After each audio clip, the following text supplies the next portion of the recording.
time to go. I will call to order the 71st meeting of the Massachusetts Gaming Commission on July 11th, 2013, held at the Boston Convention and Entertainment Center, I think. Exhibition Center. Thank you very much. And we will start, first item with our agenda on the approval of minutes. Commissioner McHugh. Mr. Chairman and colleagues, the minutes in draft form are in the notebooks under tab 2. I welcome any comments on them, and if there are none, I would move their adoption. I've just received one comment in the form of essentially a technical correction. Any comments, substantive or technical? Then with the one that I've received, which deals with the paragraph at 10:22 a.m., I would move that the minutes be adopted. Second. Any further discussion? All in favor? Aye. The ayes have it unanimously. All right, we will go to item 3 on our agenda, which is the administrative update from Director Rick Day.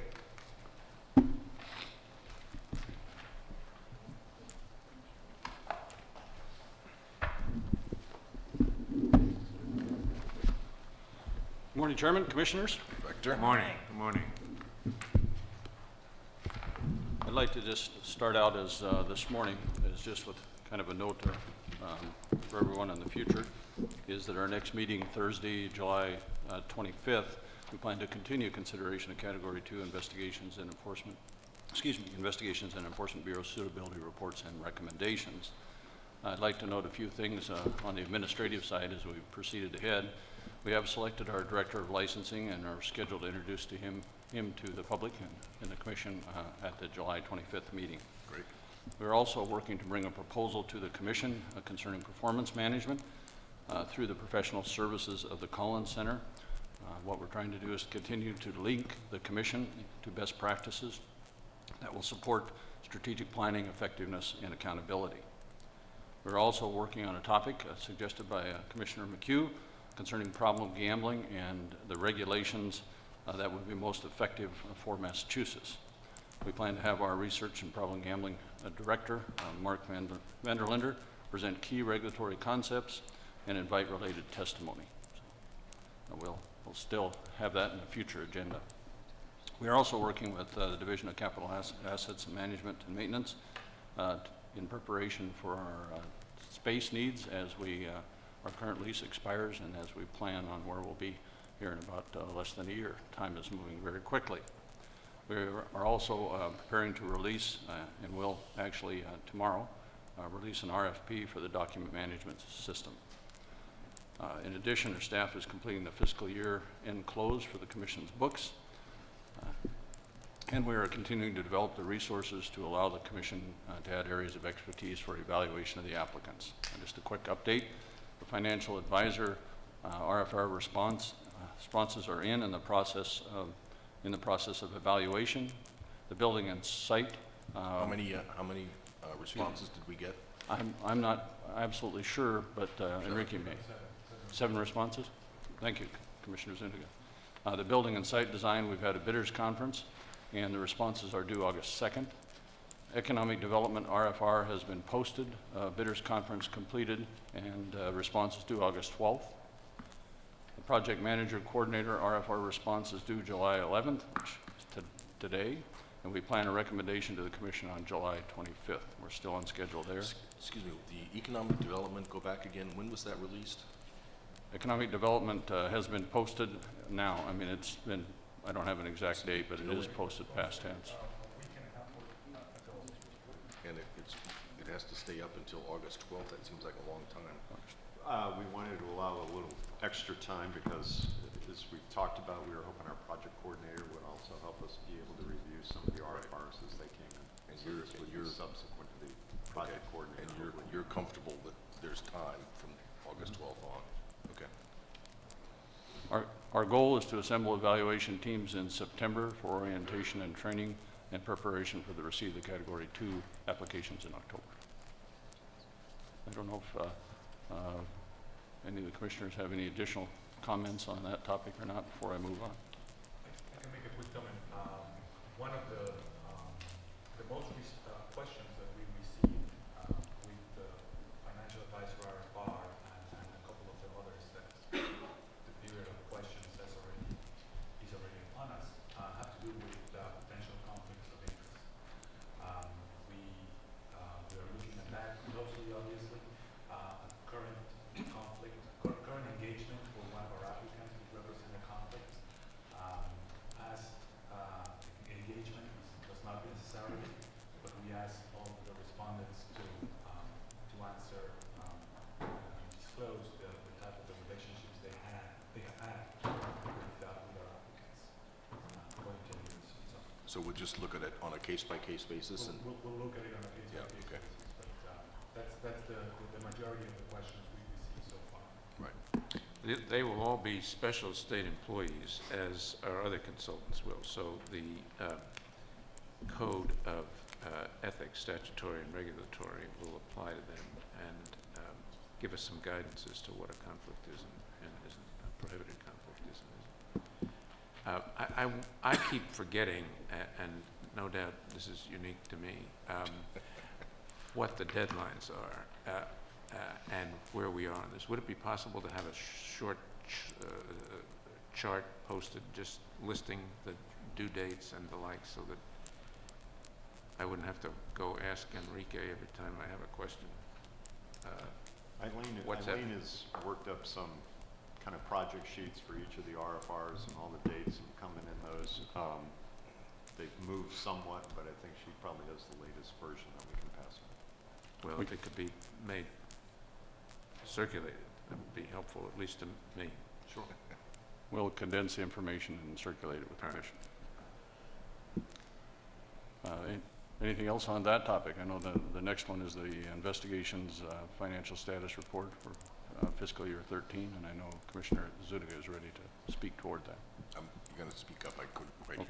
hear you. The investigations investigation right, status right, report for right. 2013 is there. Yeah. And I know Commissioner Zuniga has planned some comments. Yeah, I can briefly summarize, or rather, this is a summary of the activity, investigations, monies and payments, collections and payments to date. I figured as of the end of our fiscal year, and as we continue this process of investigations for these two regions, and the Slotsboro license begins to come to a conclusion that I figured this was a good time to present.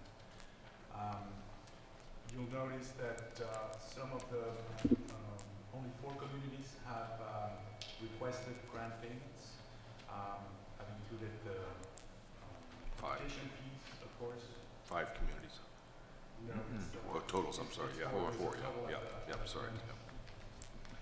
This spreadsheet does not contain other payments that have been made as per the letter of agreements for the consultants and technical advice for some of the communities.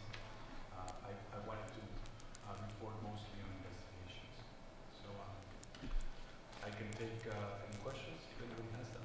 Otherwise, it's really as a report, status report that is being submitted here. I had a question about the remaining balance piece. In a couple of cases, it's a negative balance. That's and that's over and above invoices that have been issued. In the case of Plain Ridge and Raynham, could you explain what that Yeah, is? it's mostly transit between recognizing the costs that have been incurred by some of our consultants and the invoices that are forthcoming, Okay. and our ability to issue invoices, soon Okay. after. Okay. These two have been issued an invoice since this report. Okay. And then what about the rest of them all have a positive balance? And what, even though with respect to 4 of them now, the phase 1 investigations have concluded, what's the significance of the positive balance? In some cases, pretty large. Yeah, the projection at the time, let me back up again. We received the application fee, the 400,000. Right. We hit the 200,000 threshold Right. that our regulations Right. spoke about for the billing. Right. And in several cases, we billed for the full projection Right. at that time. Right. What that means is there's also some of those projections have changed a little bit. Some of them have gone up, and others will have to be adjusted down. And that's essentially what's going on here. There is some more additional payments that we have to make for our consultants. I know June invoices, we may have received them very recently, because we're now at the beginning of July. But it's essentially cash flow. I'm sorry. Go ahead. So the positive balance is either money that's going to go toward invoices we haven't received for the Phase 1 application, or if there's a surplus left after those invoices have been paid, refunded to the applicant. Precisely. Okay. Yes. And if it's refunded to the applicant, does that affect the budget numbers that we looked at the last meeting? 13.71%. Yes, it does. Well, maybe I should correct myself. We will go through a true-up period because our overhead rate is on the basis of the investigations. But we have costs, direct costs that we're applying to these. Right. So we may have to true up the overhead rate to reflect and assess the costs that the Commission incurred on investigations if the basis moved up or down. But otherwise, we take some away from the revenue side and the expense side in equal amounts, so it doesn't affect the bottom line. That's right. Right. But Okay. except for the overhead. Except for the overhead, right, otherwise, Yeah. that's fine, yeah, okay.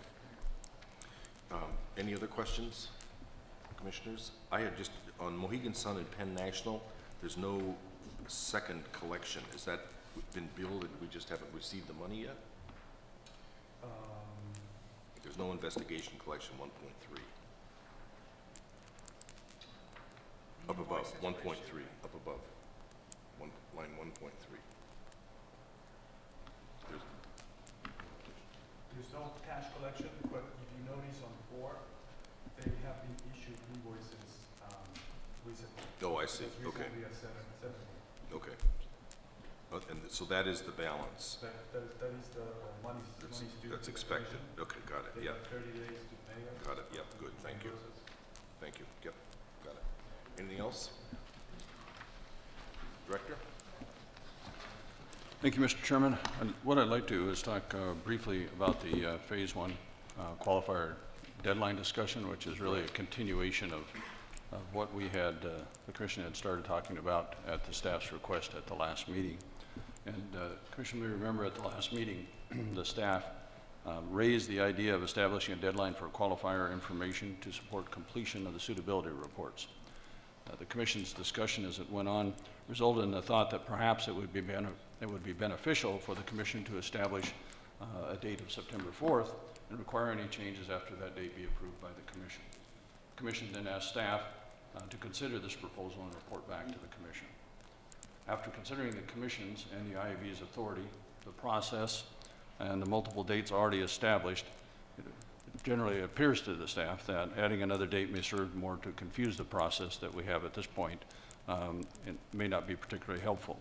The date of September 4th would likely be, these are some of the considerations that we had in our discussion. The date of September 4th would likely be in the middle of the suitability process for Category 1, and is likely many of the reports will already be submitted in draft or in notice, which will basically, because of the suitability process, not allow any changes to the qualifiers at that point. after the suitability process and before the application deadline is only 3 months, and that's if the commission were able to actually get through all the suitability reports in that time period, which will be a challenge with the complexity of the reports that we'll see. During the discussion, the commission itself was noted a variety of different circumstances that were raised that may affect the applicants and qualifiers, and an additional approval by the commission may impede practical things like investors and any other process, would add another separate process from the ones the commission already has. As it is, IAB can consider the timing, nature, and impact of any proposed change during that period. If necessary, of course, bring the issue to the commission's attention. In addition, the commission itself may reject an incomplete application if that takes place during the process. And finally, the commission controls the end of the process through the evaluation and award at any rate, no matter what else happens during that process. And then the whole suitability reports themselves will actually be part of the evaluation and the ongoing suitability findings if there's any changes. As a result, the staff would recommend we're leaving the process as is with the direction, of course, that IAB needs to come to the commission if a problem does appear. Did you did you combine two issues there? One is the issue of the changes in qualifiers, along with should we set a date? Did you talk about both of those just now?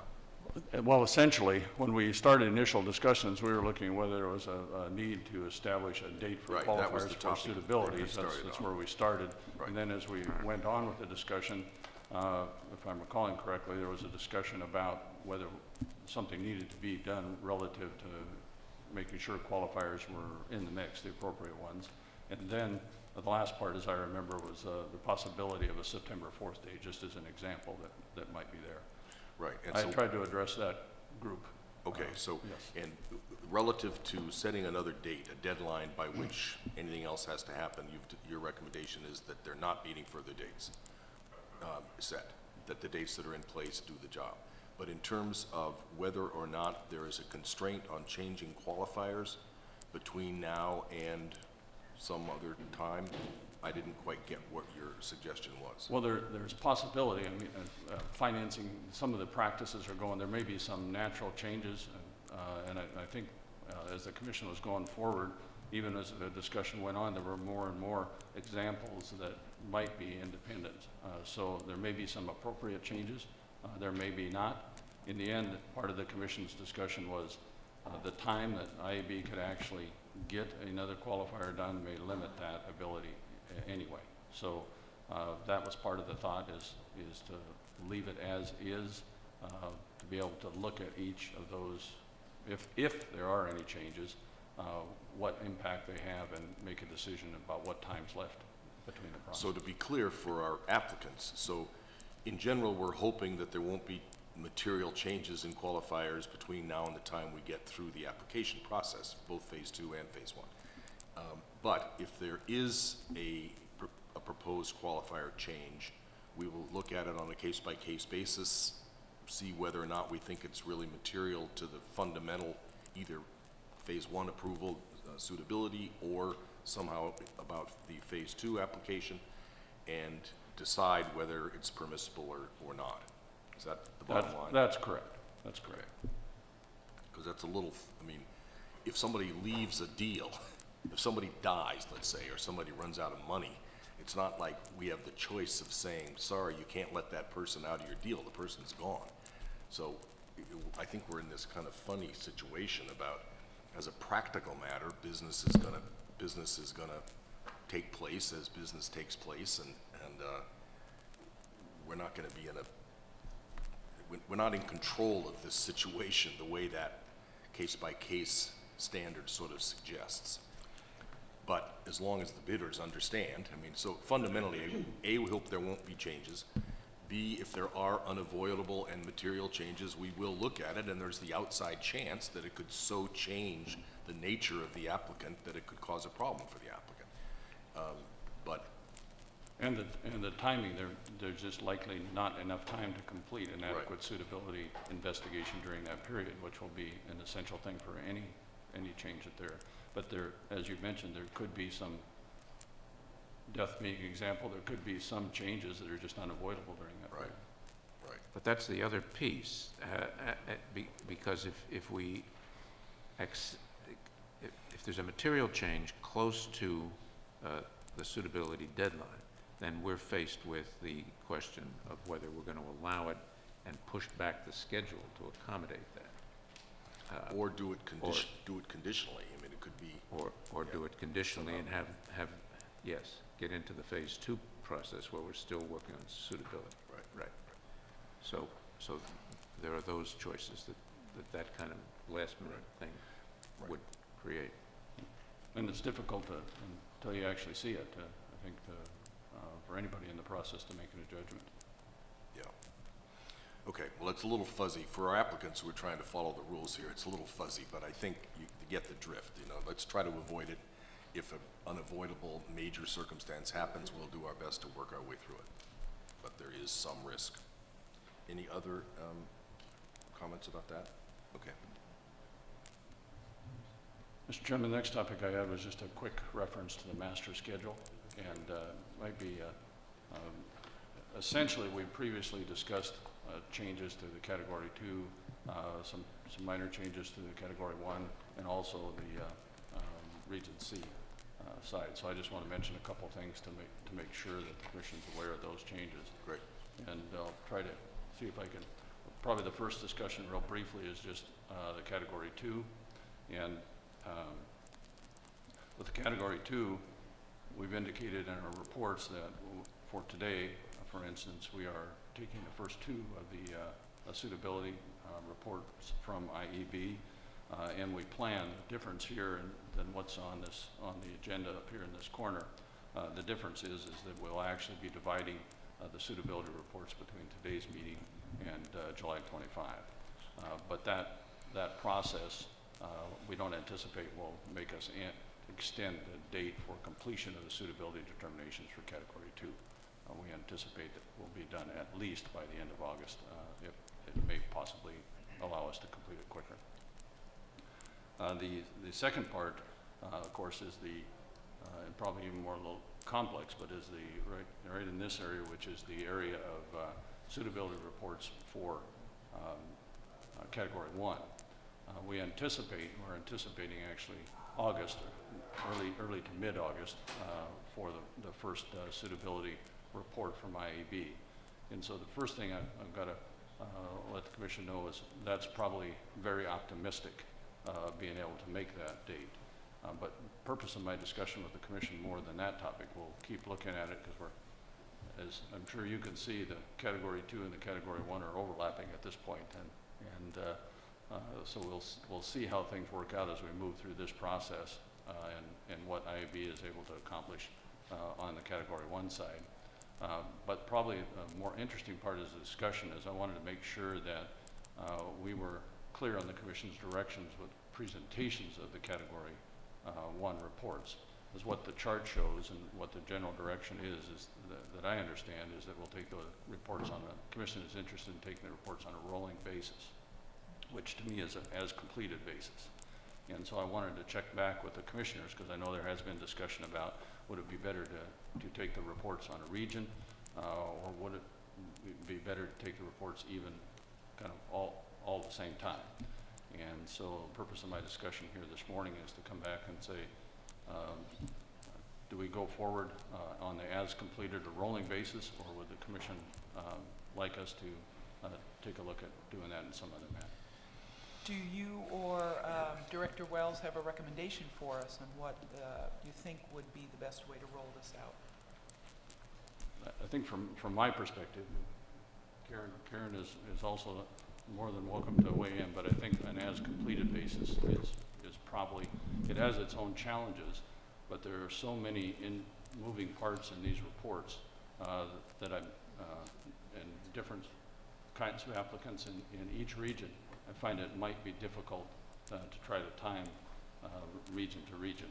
It could be done, but I think it may allow us to move the process along if we do it on a case-by-case basis. When or you, complete basis, when excuse you me. say there are challenges to rolling them out, what are you referring to?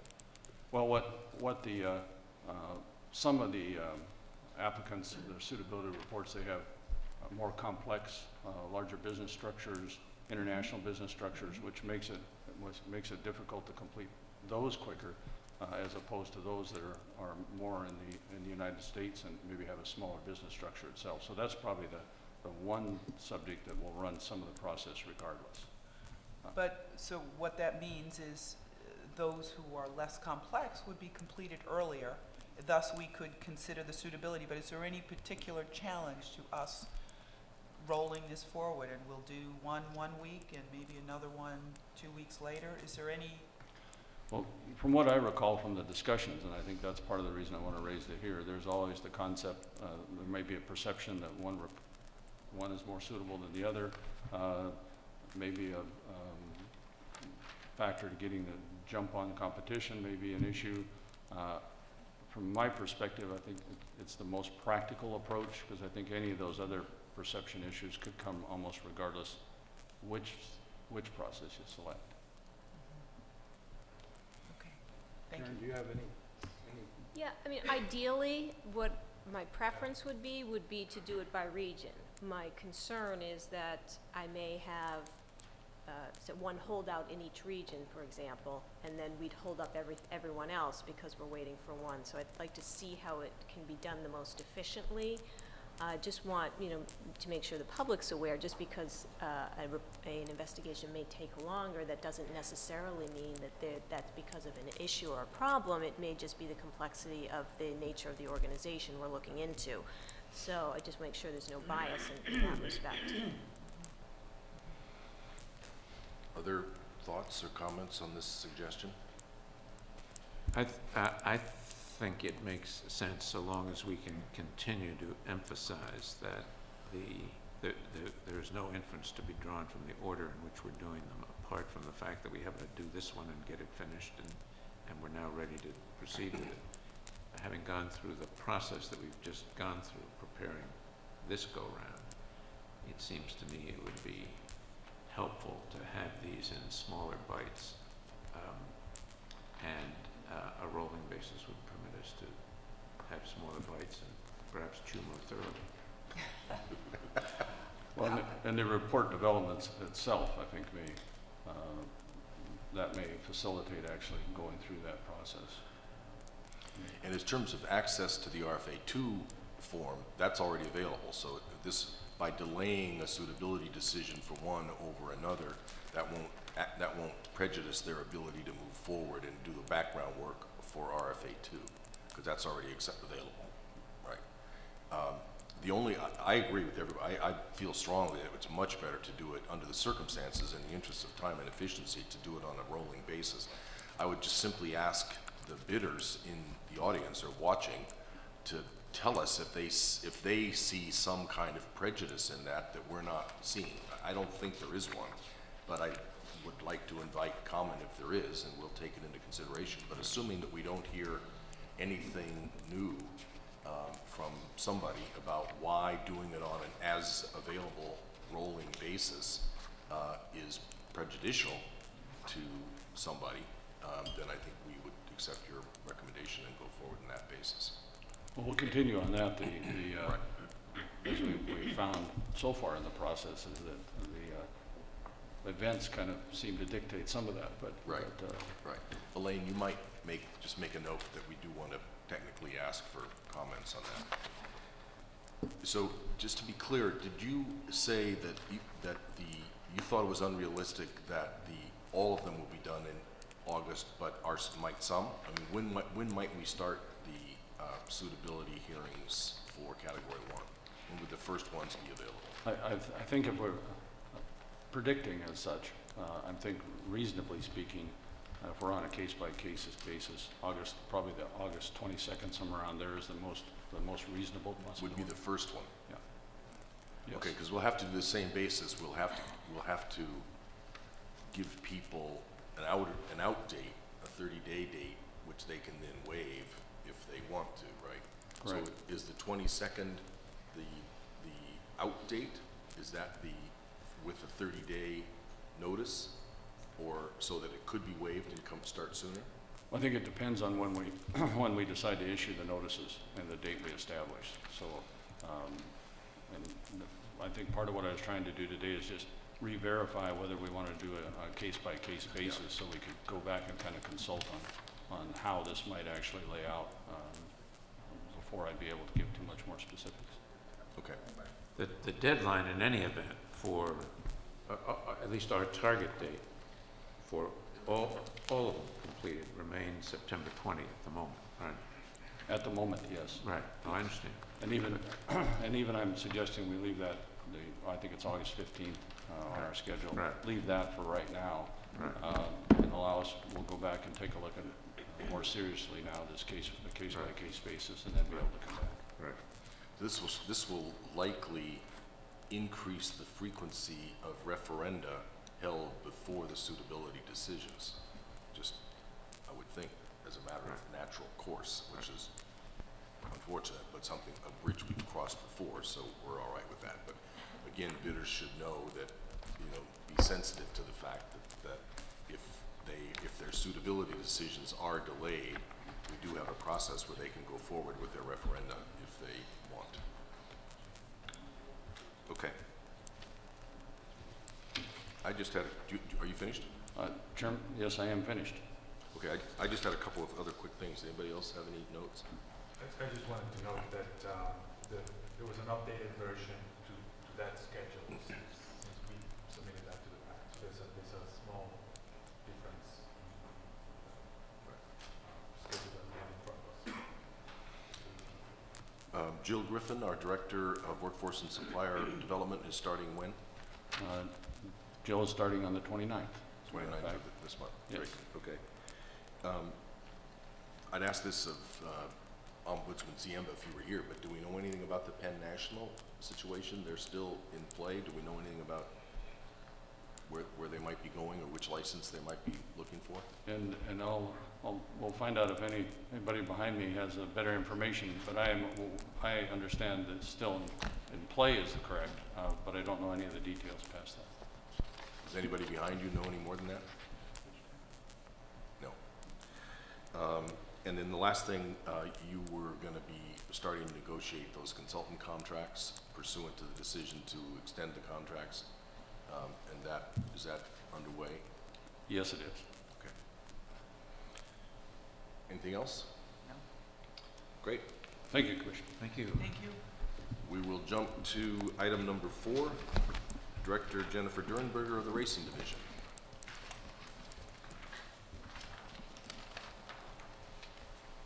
Good morning, Mr. Chair. Good morning. Commissioners, how are you? Morning.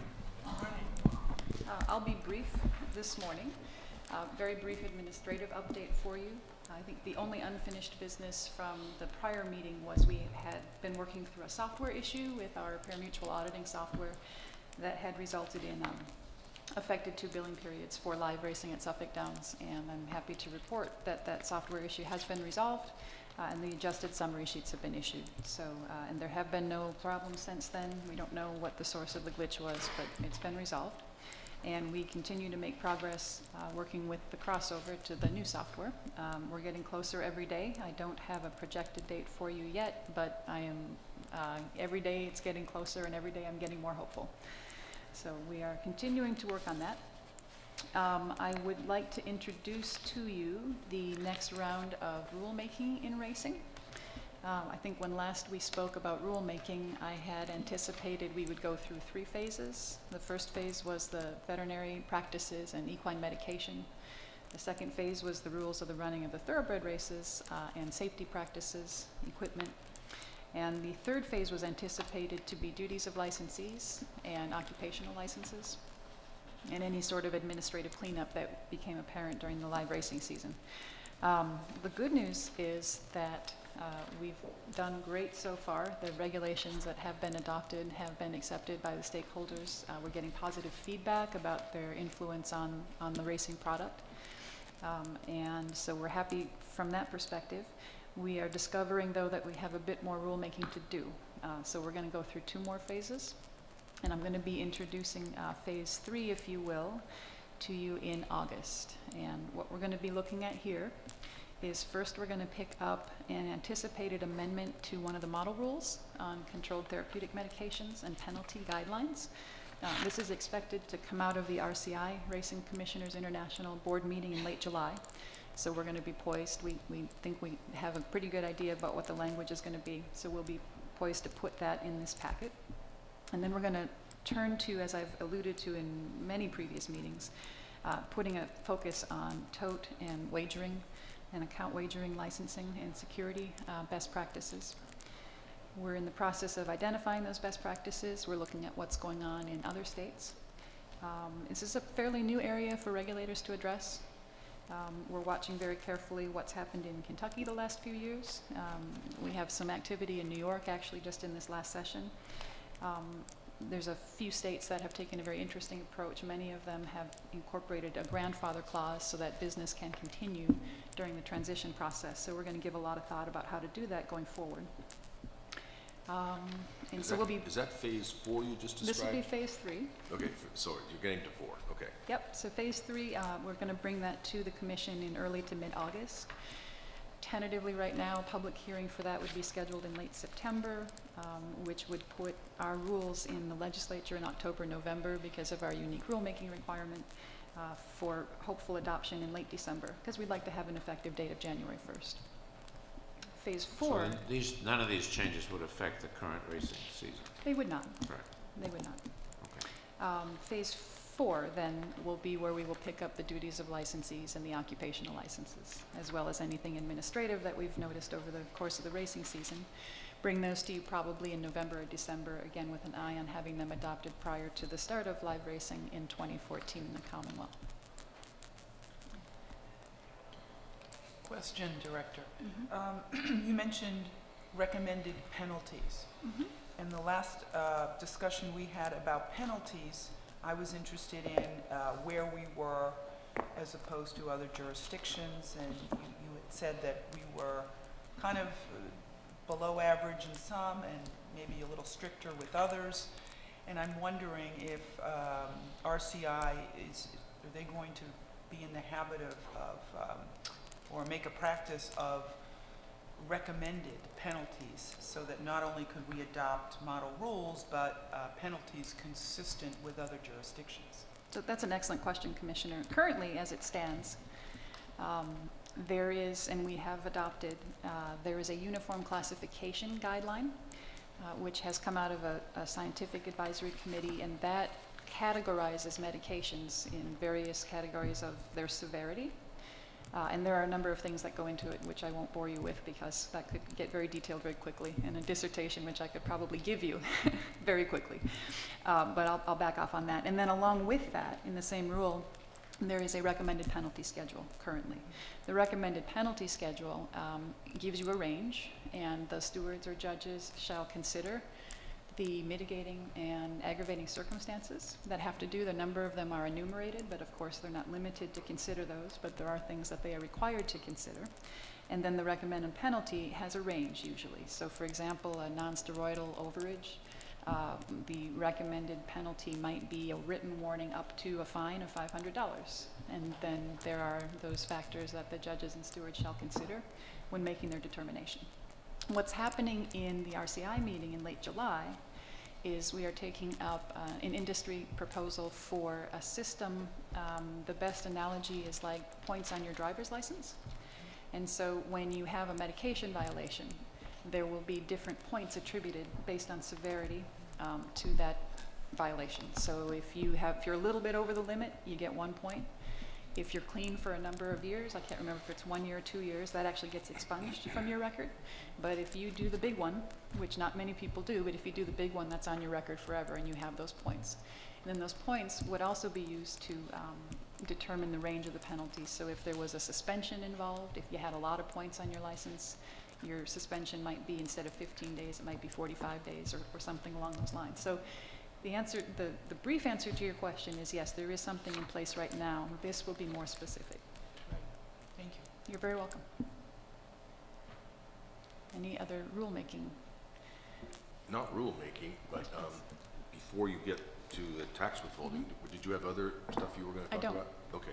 I just was curious to your sort of general sense about how it's going. You know, you've put together your part, you know, substantially into the meat. You've put together a whole new team with some stresses and strain. How is it going in general?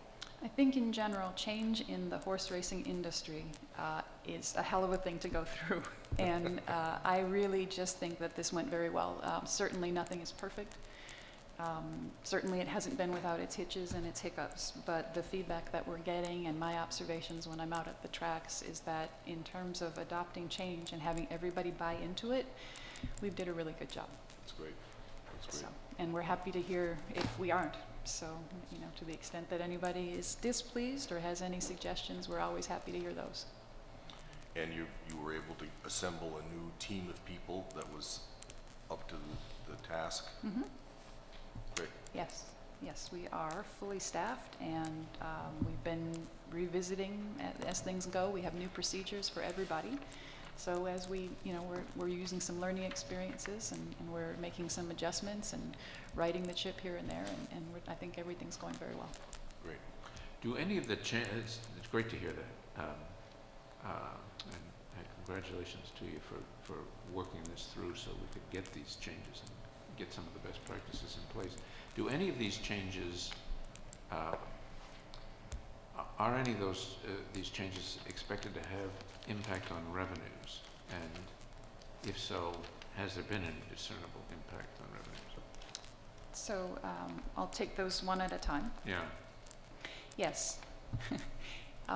To the fact that if we can increase the integrity and the perceived integrity of the running of the race, and we do that through having a strong regulatory program, ensuring that the horses that are out there are in a racing sound condition and should be out there, to the extent that our drug testing program is state of the art, that our racing officials are accredited, anything we do that strengthens that program, that product, that's the product that the industry sells. So increasing parimutuel confidence is a goal, a big goal. It's a little early to tell for two reasons as to whether it's had a discernible effect. One is that everything's in arrears in racing, so we always have to do look backs a little bit further out than we'd like to. And two is it's always helpful to compare to what's happening nationally, because there are national trends, many of them not positive, and so we kind of have to get a feel for what else is going on and put it in some sort of larger context. Great, thanks. I just have perhaps a comment. As we undertake these next two phases of rulemaking, and we are also ongoing with the rulemaking process for our gaming licensees, I think of a couple of general topics like research or problem gambling that could perhaps straddle both the racing, certainly the gaming, but also in the racing. So if we can just keep that in mind and make sure we coordinate, we don't silo into places with the reference rules that apply to both operations. That's a good point, yeah. Yeah. Have you had any contact with Mark Vanderlinden, the new director of? I don't yet, but I actually intend to reach out to him because I've got some things coming up that I would certainly like to have his involvement with. I don't remember whether he had racing, like, I'm sure they have racing in Iowa. They do. They have racinos, so they've got the mixed facility. So he's familiar with it, but that's a very good point, just to make sure that it's in his mind integrating both, as Commissioner Zuniga said, research and problem gaming across the racing business as well as gaming. That's a good idea. And to your point, one of the things we've noticed is that other states where I've worked in the regulations, signs, you know, if you need help, signs with the 800 numbers on places to send people who do find that they need help for compulsive gambling, those signs need to be posted in conspicuous places on the premises. We don't have that in our regs right now, so that'll be something that we pick up over the fall. So we'll work with him. That's a perfect example. Great.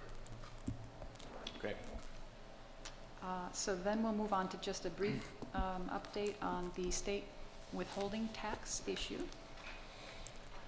I think probably the only thing I have to report is a little bit of information from a 50-state survey that we've conducted since last we met. just to see what is the state of the industry out there. And I'm going to preface it by saying that this was not a 50-state survey of tax statutes, because racing would have had to be suspended while we went through that. But what we did do was look at 50-state survey of the employer guidelines for withholding, because what happens with our racetrack licensees is the burden is on them, just as it would be with an employer, to do the reporting and withholding. So looking at those, on the pari-mutuel side, it appears that 15 states, 15, do have state tax withholding on pari-mutuel winnings. All but one of those apply the federal threshold. And just to remind you, the federal threshold for withholding is proceeds of $5,000 or greater. So that's 15 states. There are 14 states. The 15th state, which is Iowa, does withhold state tax for proceeds greater than $1,000. And the current state in Massachusetts is $600. So they have a lower threshold than the federal, but higher than Massachusetts. And then interestingly, on the slot machine side, it appears that 5 states have state tax withholdings on winnings. One of those will apply to non-residents only. And the lowest threshold of those 4 states is if winnings exceed $1,200. And again, our threshold is $600. So other than just sort of summarizing that and saying that Massachusetts is clearly in the minority, that's really all I have to add on that issue. And nothing else is happening on the issue. There's the Reinstein amendment didn't go forward, That's my understanding. and the industry apparently isn't actively doing anything now in the legislature to try to address That's my this. understanding. Okay.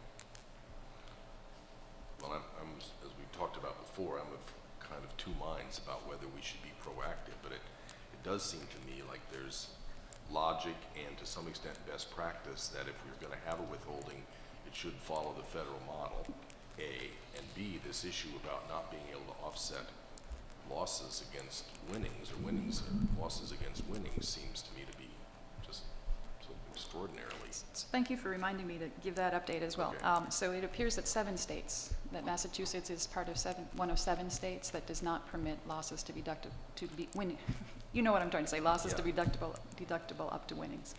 So in the minority there as well. I do have a report from our licensees as to how many transactions actually occurred in the month of June, which was the first 30-day period. And we'll start with the federal reporting. There were 566 between our licensees, all of them, 566 instances that required federal reporting. Only 10 of those required federal withholding, and we had 860 reporting and withholding requirements for the state tax. So in terms of the reporting, we went from 566 transactions to 860. The withholding is the big one. So there were 10 total in the Commonwealth, 10 transactions that required federal withholding, 860 requiring state tax withholding. And that burden is on our licensees.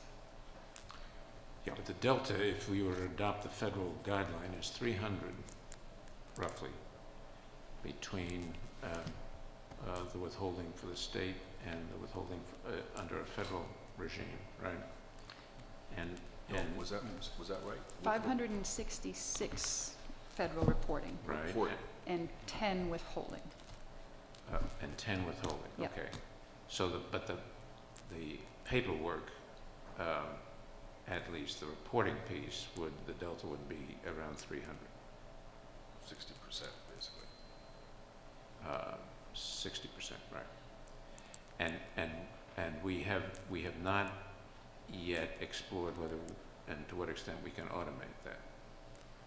That is not something I've looked at. Right. I certainly subscribe to the proposition that the inability to withhold, to deduct losses from wins doesn't make any sense, that I can understand. The withholding piece, I still would like to have further information on before we take a position. We still don't know where that came from and why it's done. And we fit it into the whole, it's a tax collection measure, we fit it into the whole Massachusetts tax collection process and what it produces. It seems to me that we have in this Commonwealth an economy and a public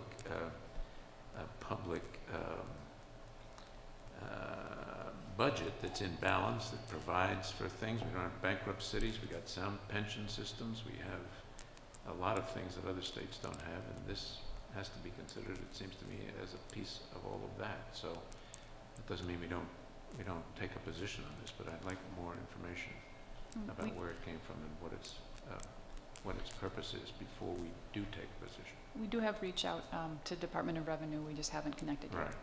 Right. Should we, well, why don't we follow your lead on this?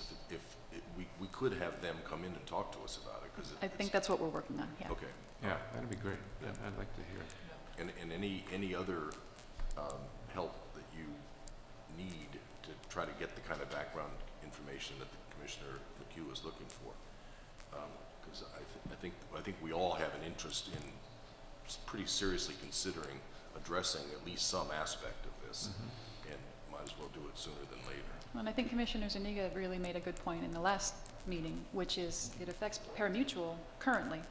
And that's an industry that I'm very protective of, because I do feel like it's fragile in the Commonwealth, but it's a huge issue as we look at our nascent industry that's As you coming look at forward. what? So the nascent, the gaming. Yes, Yeah. right. I have a thought along those lines, and of course, we should do more due diligence relative to the threshold. But we are required to submit an annual report to the legislature that is within 90 days of the end of the fiscal year. So we'll be working on that, in the next 2.5 months. And I think this is a topic that should be featured prominently, as a current topic, one that may need more study, but one that, from our perspective, may have, an effect relative to other states and relative to the product. In addition to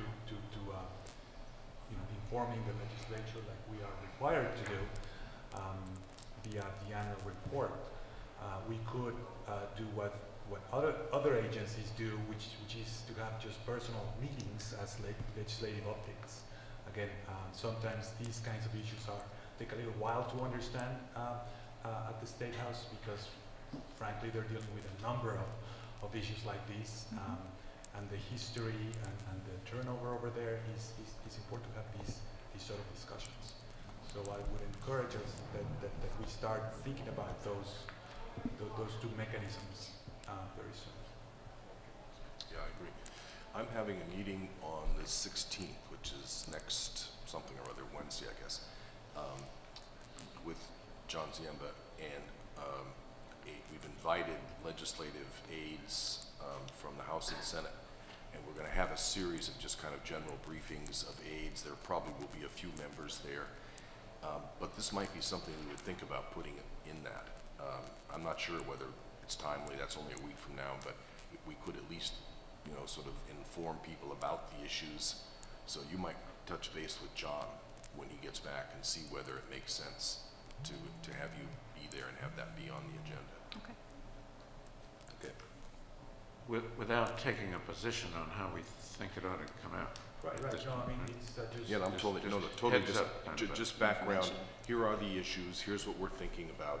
Not presupposing in any way what our outcome Right. would be. Right. But it'd be nice to have them be aware of it too, and to get, Right. and maybe hear what, if anything, they're Get thinking. some feedback, yeah, sure, no, that'd be great. And I would be delighted if we could move with all deliberate speed to get the information we need to take a position on these, because it is an issue, however it's resolved. Duly noted. And, ask for help if you need it from Director Day. I'm sure he will allocate extra resources to help if you need it. Okay. Okay, That would conclude my report. all right. Anything else for Director Dernberger? Thank you. Thank you, Mr. Chair. Thank you. Thank you.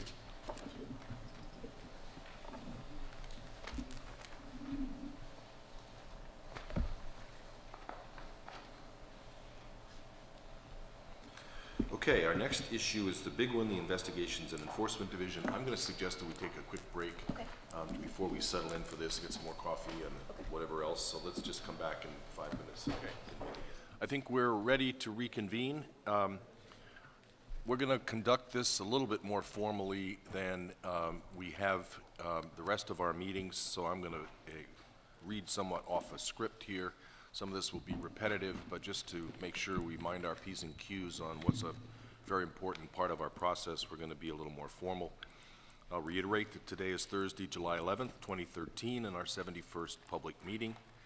We now convene the Phase 1 suitability public hearings identified on the agenda as Item 5, relative to Mass Gaming and Entertainment, LLC, and PPE Casino Resorts, Mass, LLC.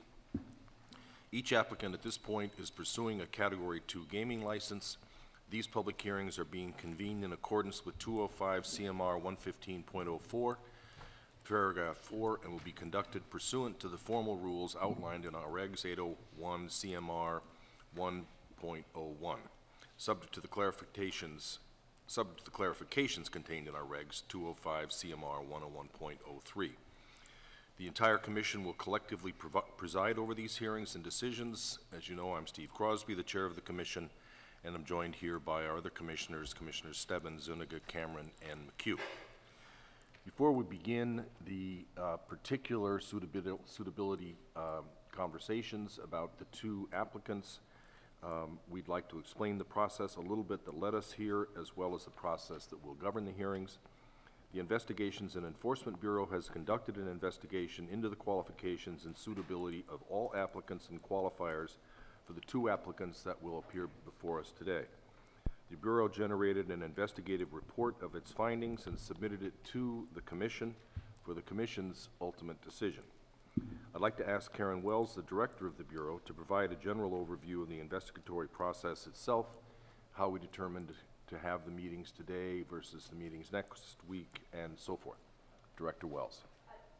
Thank you, Mr. Chairman, members of the commission. You want to get the, move the mic, move the mic.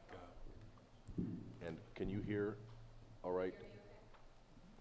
Just as a preliminary matter, I'd like to acknowledge the efforts and expertise of the consultant groups that we work with. We had Team Michael and Carol and Spectrum Gaming who worked and drafted the initial reports on this. Their work product was excellent. They were extremely thorough, and I cannot say enough good things about their work ethic and their ultimate product that they delivered in conjunction with the efforts of the members of the Investigations and Enforcement Bureau, and specifically, I'd like to also thank the members of the Massachusetts State Police that worked with the consultants on these investigations. This continues to be an extremely involved process, and the efforts of the State Police were outstanding, and their work product was also exemplary. Just while you're on that, Karen, I just want to recognize one of those consultants who was not able to be here today. I believe he is watching us, and if he is, Consultant Guy Michael, welcome. We wish you well. All of us older men are sympathetic to the issues that you're dealing with, and we hope to see you back here shortly, and we appreciate the help that you've given us. I'd also like to just reference back to the last meeting we had, where we had a significant amount of time where I was able to detail the investigative process itself and what's involved, what the state police and the consultants did, what they looked into, what the statutory criteria is. And I know that the commissioners are aware of that, but for anyone that would like to refer back to that, the minutes from the last meeting, there is a very detailed overview of that investigatory process. So I won't review the process since the commissioners have already heard that. Generally, I'd like to comment just about suitability in general, that the presentation I'm doing today and the report that you've received, this is what we would deem a snapshot in time. Suitability for the purposes of gaming is an ongoing process. So just because an individual or an entity is found suitable at this point, that doesn't mean if we come out with further information that cannot be revisited by the Investigations Enforcement Bureau and ultimately the Commission. As we engage in this journey together, in gaming in Massachusetts, I think suitability and integrity is extremely important for the Commonwealth of Massachusetts. And I want the public and the commissioners to be aware that we will be continuing in this process and always looking at these things and always bringing things to the attention of the commissioners. So that's, I think, a very important thing for the public and the commissioners to be mindful of. Can I just add to that, Yeah. Director Wells? I think that's a really important point. And no, as hard as we try and as thorough as we've been, no such process can be perfect. And we have always encouraged the public, and for that matter, the press, to be proactive. If you see issues, if you have issues that you think are important, or issues that we have, you think, missed, as Director Wells said, this is an ongoing process. We will make a clear and definitive decision based on what we know at the time we know it. But there may well be other information, and we welcome that and consider this an ongoing process. And I think the bidders all understand that, since it's repeated, about the ongoing changes of qualifiers and continuing background checks and so forth. But that this is the best that we can do with what we know when we know it, and based on a very thorough process is important, but welcome the public and the press continuing review of this to help us get this done right. And along those lines, we do have a process set up where members of the public can provide information to the IEB about any concerns about an applicant or ultimately, down the road, a licensee. And also, I just comment on that the cornerstone to good law enforcement, I believe, is information sharing. So none of us is as smart as all of us. So I am always open to receiving information from whatever source that may be and evaluating that information. I do receive information from the IEB. I get letters. I get other information, and that information is considered and evaluated. So I hope this continues to be an interactive process with the other law enforcement agencies and members of the public, or anyone that has information, whether it be the press or just an individual. I will look into it, and we will always consider what's going on in gaming in Massachusetts. Great. One thing I'd like to just articulate this morning, when I submit a report on suitability, there's a difference between conditions on suitability and recommended conditions of licensure, and it's somewhat of a subtle difference. So in the reports that you have before you here today, there were no conditions on suitability. So, for example, there was no condition that needed to be met before I felt comfortable recommending that entity go forward into the Phase 2 process. Now, there may be situations where there may be conditions that need to be met before there would be a recommendation of suitability. Now, that in all applicants, I would expect that there will be recommendations for conditions on licensure. So if an applicant is successful in being granted a license, that I expect there will be conditions put on that license. So, for example, in the two applicants we're dealing with this morning, I do have recommended conditions if the applicant is granted a license. But there is a slight difference between that and a condition before sort of meeting this criteria and going forward in the process. The other issue, which we talked about at the last meeting as well, which I do think bears repeating, is the importance of considering the information in the suitability report, in the evaluation of the overall applicant. Just because someone is found suitable, it does not mean that information is then ignored, because there's going to be relative degrees of suitability for any applicant. There's going to be information that the commission may consider. And that information should be considered as part of their overall package when they are being evaluated for whether or not they get a license.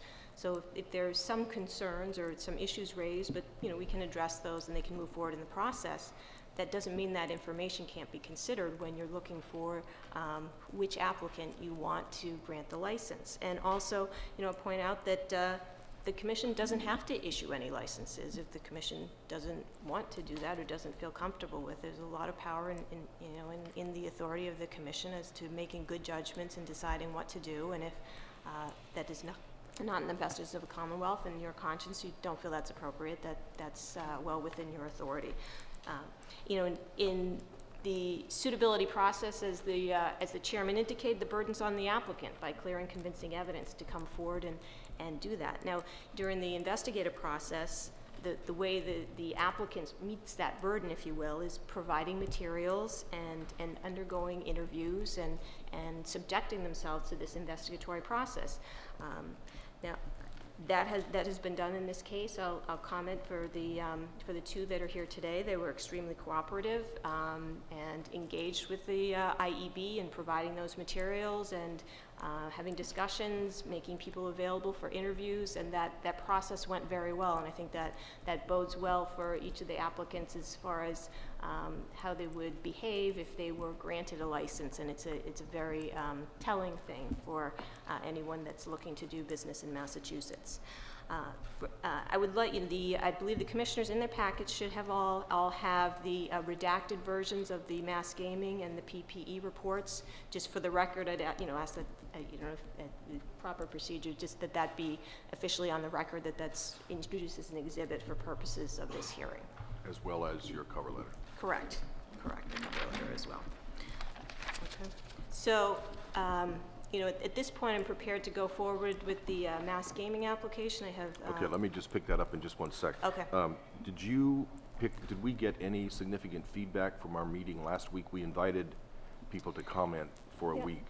I don't think I saw some feedback about other issues like, I forget one of the organized crime or the money laundering, but about this process, was there any feedback? I didn't receive anything directly, so. Okay, I'm seeing Janice say no. Okay. Okay. Okay. But if for whatever reason that's an error, we can always, we'll always revisit that, and I will always consider that, so. Okay, If then that's something that just- just happened not to be forwarded to me. Right. Could I just ask one Sure. question, Yeah. picking up on the continuing nature of this? And I understand your statement that this is a snapshot in time and the process will Yep. continue. That's particularly important, isn't it, in terms of the financial Correct, piece? correct. Because we have enough to make a preliminary judgment now, but with all of these applicants, the final financial plans have not yet been put together. The financing package in detail for exploration and examination is part of the Phase 2 application. So we're making, particularly with respect to the provisions of our regulations that talk about that in the context of the Phase 1 process, the suitability process, we're making a judgment based on the information that we have now, anticipating a much fuller and more detailed financing package and plan as we go forward. Is That is is my correct. understanding correct? Yeah, and we're looking at, when we're looking at the sort of the Phase 1 process, looking at the financial, we're looking at, the financial stability of the company, their history of practices, the individual qualifiers.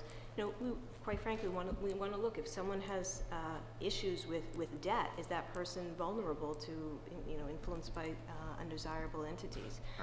So my assessment at this point is sort of that Phase 1 assessment. Is this can we go forward with this based on that financial analysis? And then, we do have recommendation that and I even have this, that the MGC should still require the applicant to specifically demonstrate the specific methods, sources, and overall immediate financial ability to complete its proposed project in a timely fashion during the Phase 2 analysis. Exactly what Commissioner McHugh is saying. So that is exactly correct. Commissioner, if I could just add one thing. When you do get to the Phase 2 process, you also have the Bob, added... you need to just pull it out. Why don't you pull it out so you can pass When it? you get to the Phase 2 process, you also have the added financial analysis that goes on with assessing the reasonableness of the projections, Right. which of course is obviously impacted by the financial underpinnings of the project as a whole. Right. So there's a whole battery of additional financial. When you get all of that together, that does allow not only another look at the initial suitability evaluation from a financial point of view, but when all those picture parts are together, gives you a much clearer picture at that point. Right. Let's do, For the record, sorry. that was Robert Carroll. Yeah. Maybe you also.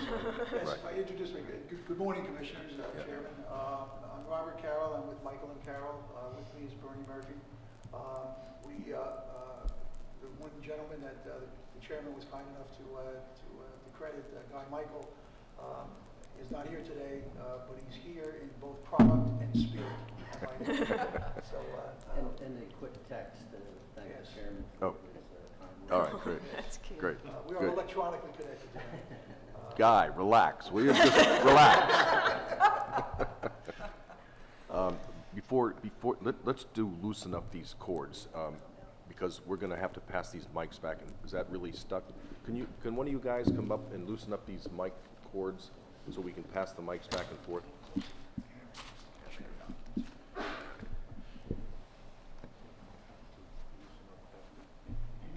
Yeah, whatever.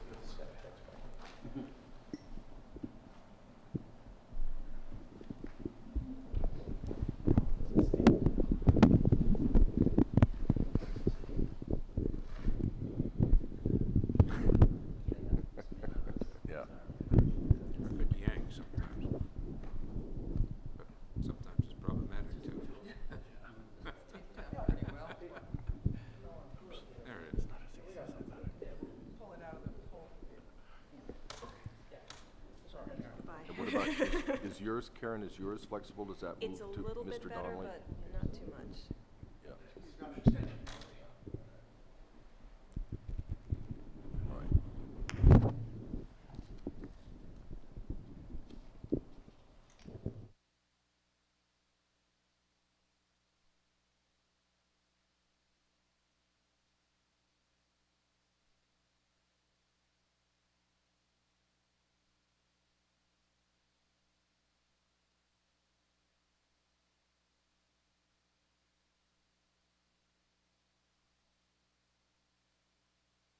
Thank you, Director Wells, for that update.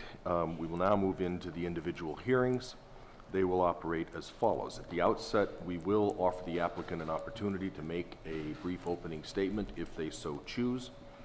Then Director Wells will provide an overview of the investigative report relative to the suitability investigation of Mass Gaming and Entertainment's Phase 1 application.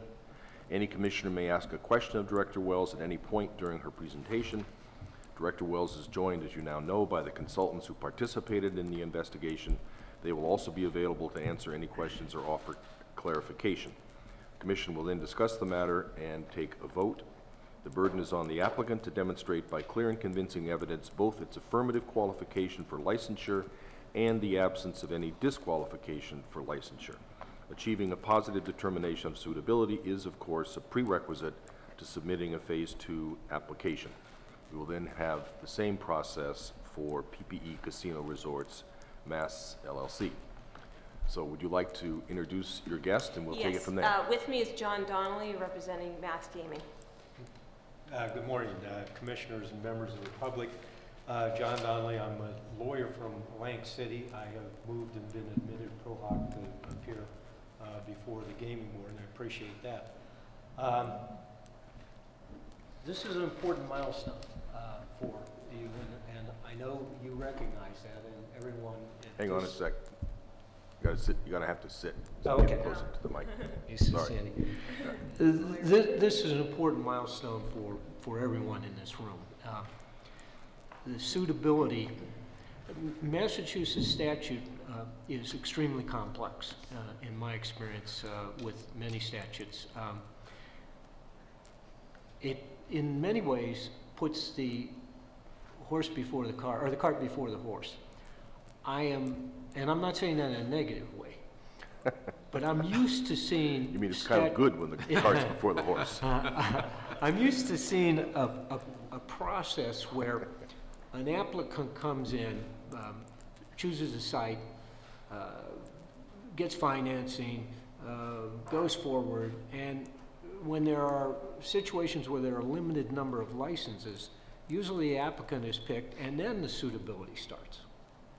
Now that's caused problems in some jurisdictions in the past because applicants have been chosen and then deemed unsuitable afterwards.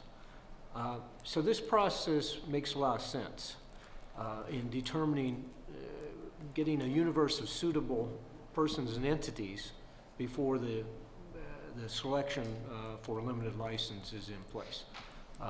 That said, it's an arduous and lengthy and time-consuming process that normally doesn't come until the second phase. I wanted, without appearing too sycophantic, thank staff. I'm delighted in working with your director here. I mean that sincerely. She's very, very, I find competent, pleasant to work with, responsive, and you've done great with that. Bob Carroll and Bernie and Guy Michael I've been dealing with for nearly 30 years. You couldn't have picked a better group with those folks, and with Spectrum. Guy, everybody knows his sense of humor and ability, so you take a very difficult sometimes process and is done in a collegial manner, and we got through a lot of work in a very compressed time. Just to tell the public who may not understand this, the report that was issued is 211 pages. There were interviews, personal interviews, depositions, sworn statements of every qualifier, that is every person to be found suitable. I think there are 11 people in that group.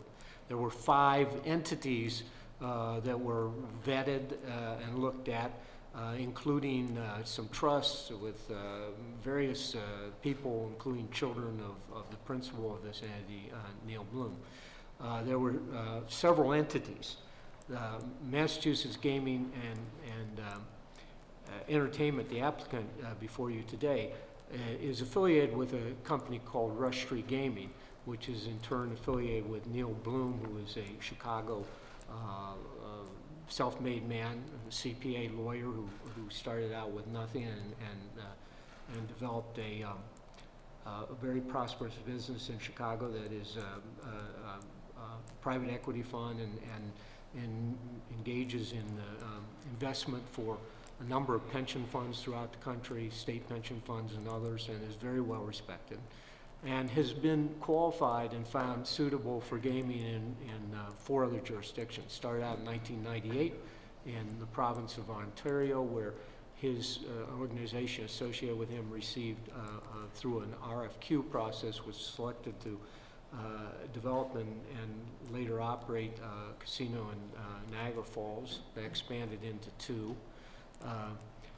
Was then involved in a lengthy attempt to open a casino in Des Plaines, Illinois, right outside of Chicago O'Hare Airport, which 10 years later came to fruition, not through his delay, but through other delays, and is now, I think, the most successful casino in Illinois. Was engaged in a what we call a beauty contest to obtain a license in Philadelphia, where there were only 2 up, and was selected by the Pennsylvania Gaming Authority to allow a development of a Philadelphia license. And while that was pending, the Pittsburgh license, which had been, and here we come to putting the horse before the cart, the Pittsburgh license that had been issued to another person or another entity, was faltering because of, it was 2008 and 9, and the financial crisis hit, and there was no longer financing available to finance that casino. And Neil Bloom and his organization, which is extremely financially strong, stepped in, rescued that casino. It did not go through bankruptcy.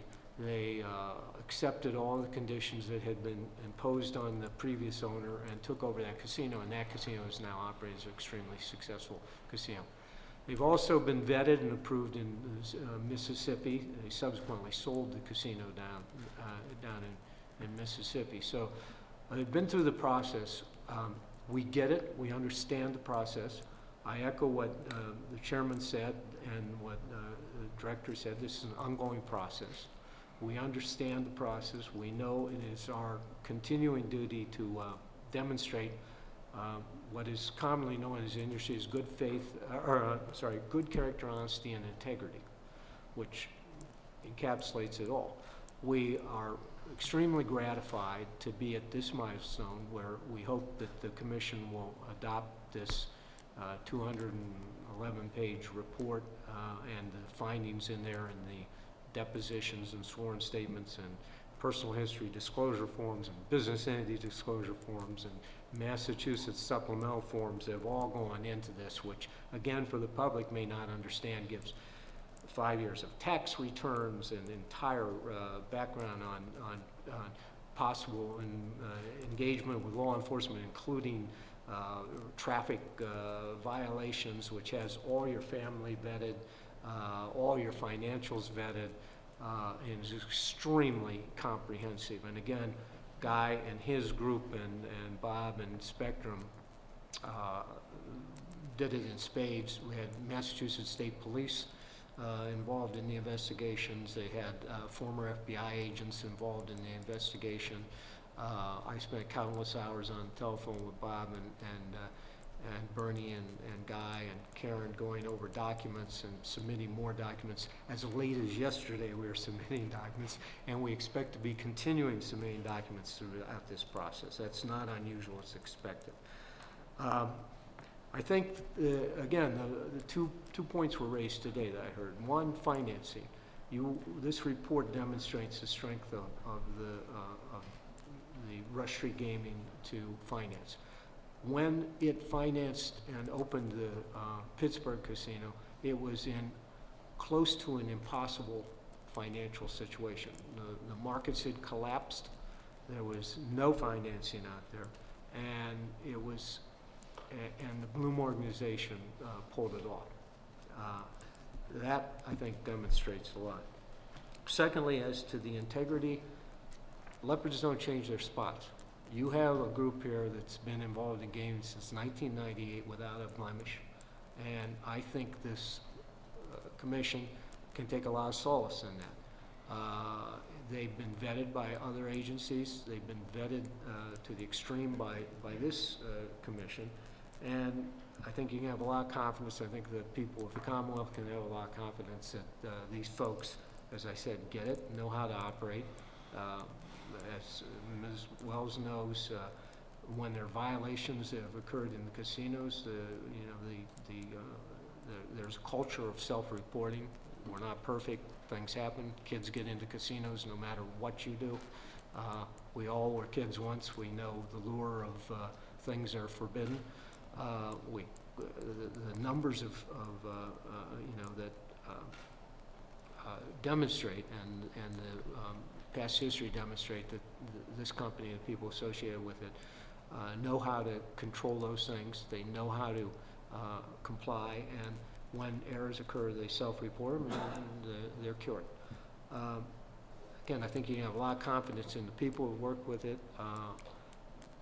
I've gone on at some length. I will say one thing, since everybody's saying hi to Guy, I want to tell Guy will remember, and I said to the chairman on the break, when Guy and I and Bob started out years ago in the first Casino Control Commission in New Jersey, the chairman would start at 9 o'clock, sometimes 8:30, and everybody would be drinking coffee, and he wouldn't break till 12.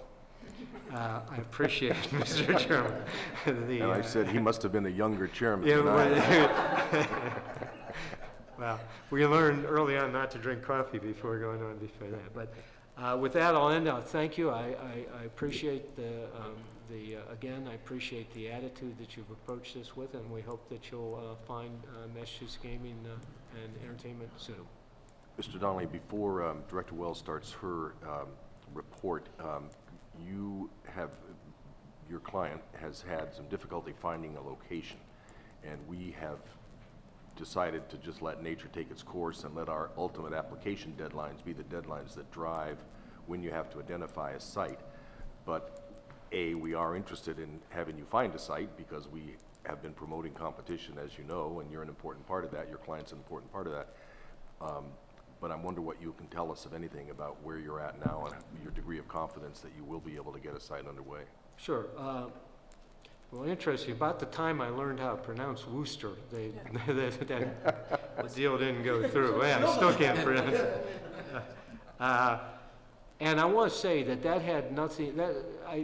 Both sides in that worked very hard in good faith, and I think both sides parted with respect, and I don't.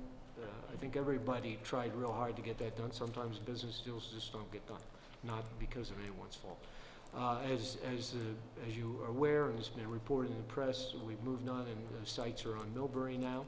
I can't talk a lot about that because I find it's not really helpful to the process to comment on what's going on. The process is going on. We found Millbury very receptive, and it's a great site, and we're very hopeful that we can reach an agreement there and move forward. There's some actions taking place on Monday. We're mindful of the timetables. I'm going to meet with your executive director after this meeting and go over those timetables again. We're aware of them from the statute. It's, again, an interesting process to address the public. Again, the comprehensiveness of this statute is unusual in that the communities have much more say than they do in other jurisdictions. That's not been my experience, but it makes for a difficult process and a time-consuming process. And I watch the videos and I watch you all struggling with that. It's a difficult democracy is a difficult process when you get a lot of people involved. We're mindful of it. We're very optimistic that we can achieve all those goals. And Good. Well, we hope you do make it. We will not be changing our deadlines. We did say we would waive. We would seriously consider waiving, or maybe we said we would waive if requested, the 10-day waiting period on the certification of the final referendum vote. So that picks up 10 days in the process. But I think we're pretty clear that beyond that, we won't be changing the deadlines. So if you're going to do it, it's got to be done within those dates. good. All right. Anybody else for? I'd like to just say one more thing. I neglected to comment. I've talked with Catherine, and she's been very helpful, and John Ziemba's on the phone once a week, beating me up on something or other. So the staff's been really good, and I really mean that. You never know what you're going to get, and it's been a very positive experience. Good, thank you. Any other questions for Mr. Donnelly before we go to the report?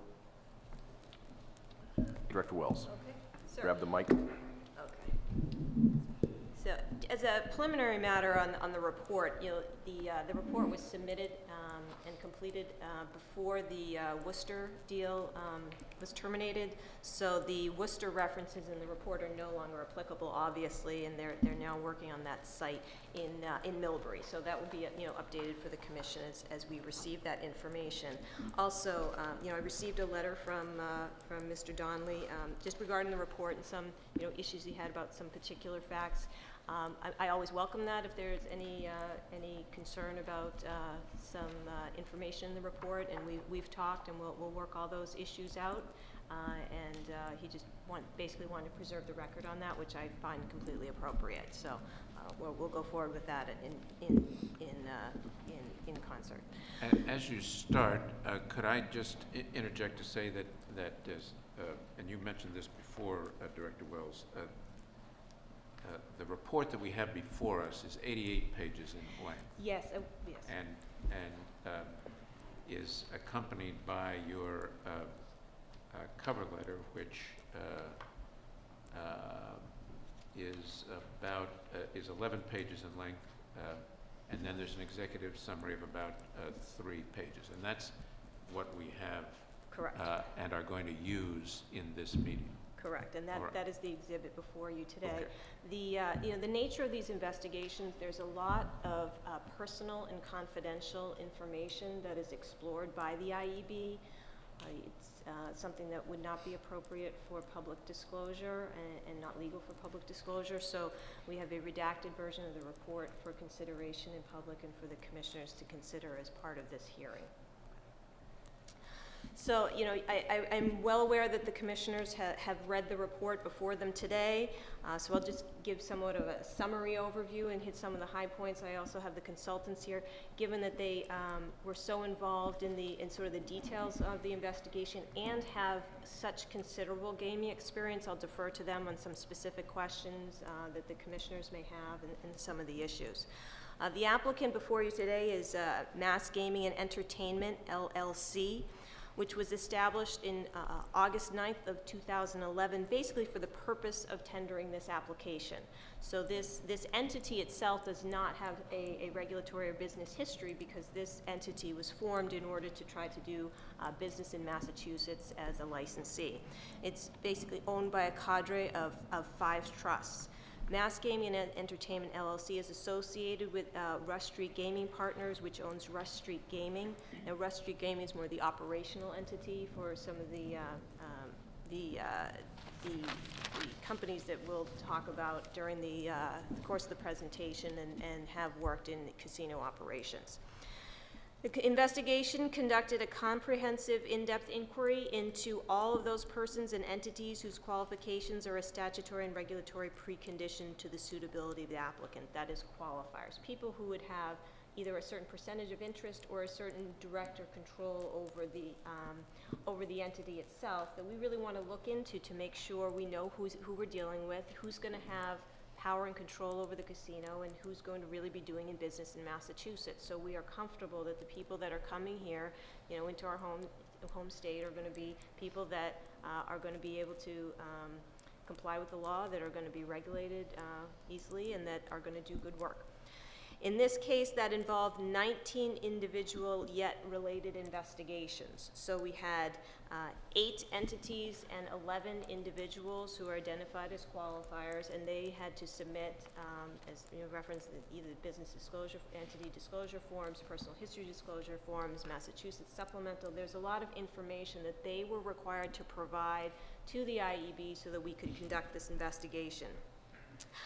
So, as I indicated, the applicant's a newly formed entity, and the investigation analyzed the business practices and regulatory history of the related entities to get an idea of what we'd be looking at in Massachusetts. We have confirmed through the interviews with the principals that the entity will use Massachusetts-specific on-site management team for day-to-day operations with oversight by their company, Rush Street Gaming. Yeah, as Mr. Donnelly indicated, and I'm grateful for his overview of sort of the history of Neil Bloom and some of the Rush Street operations. So the lead in this corporate and individual entity is Neil Bloom, a successful businessman as outlined in your report. The investigation analyzed other gaming ventures, 2 in Canada, the Falls View Casino in Ontario, the Casino Niagara in Niagara Falls. Also in the U.S., the entities Rivers Casino in Illinois, Sugar House in Philadelphia, Pennsylvania, the Rivers Casino in Pittsburgh, Pennsylvania, and the Riverwalk Casino in Vicksburg, Mississippi. We also looked into the licensing and compliance history of these entities. And, I'll note in the report that most of the,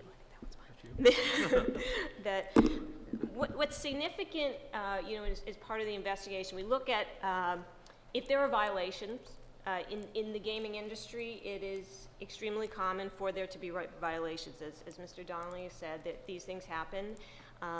What the investigators found is that in these entities where there were violations, most were minor, or they considered minor in the expertise of the investigators.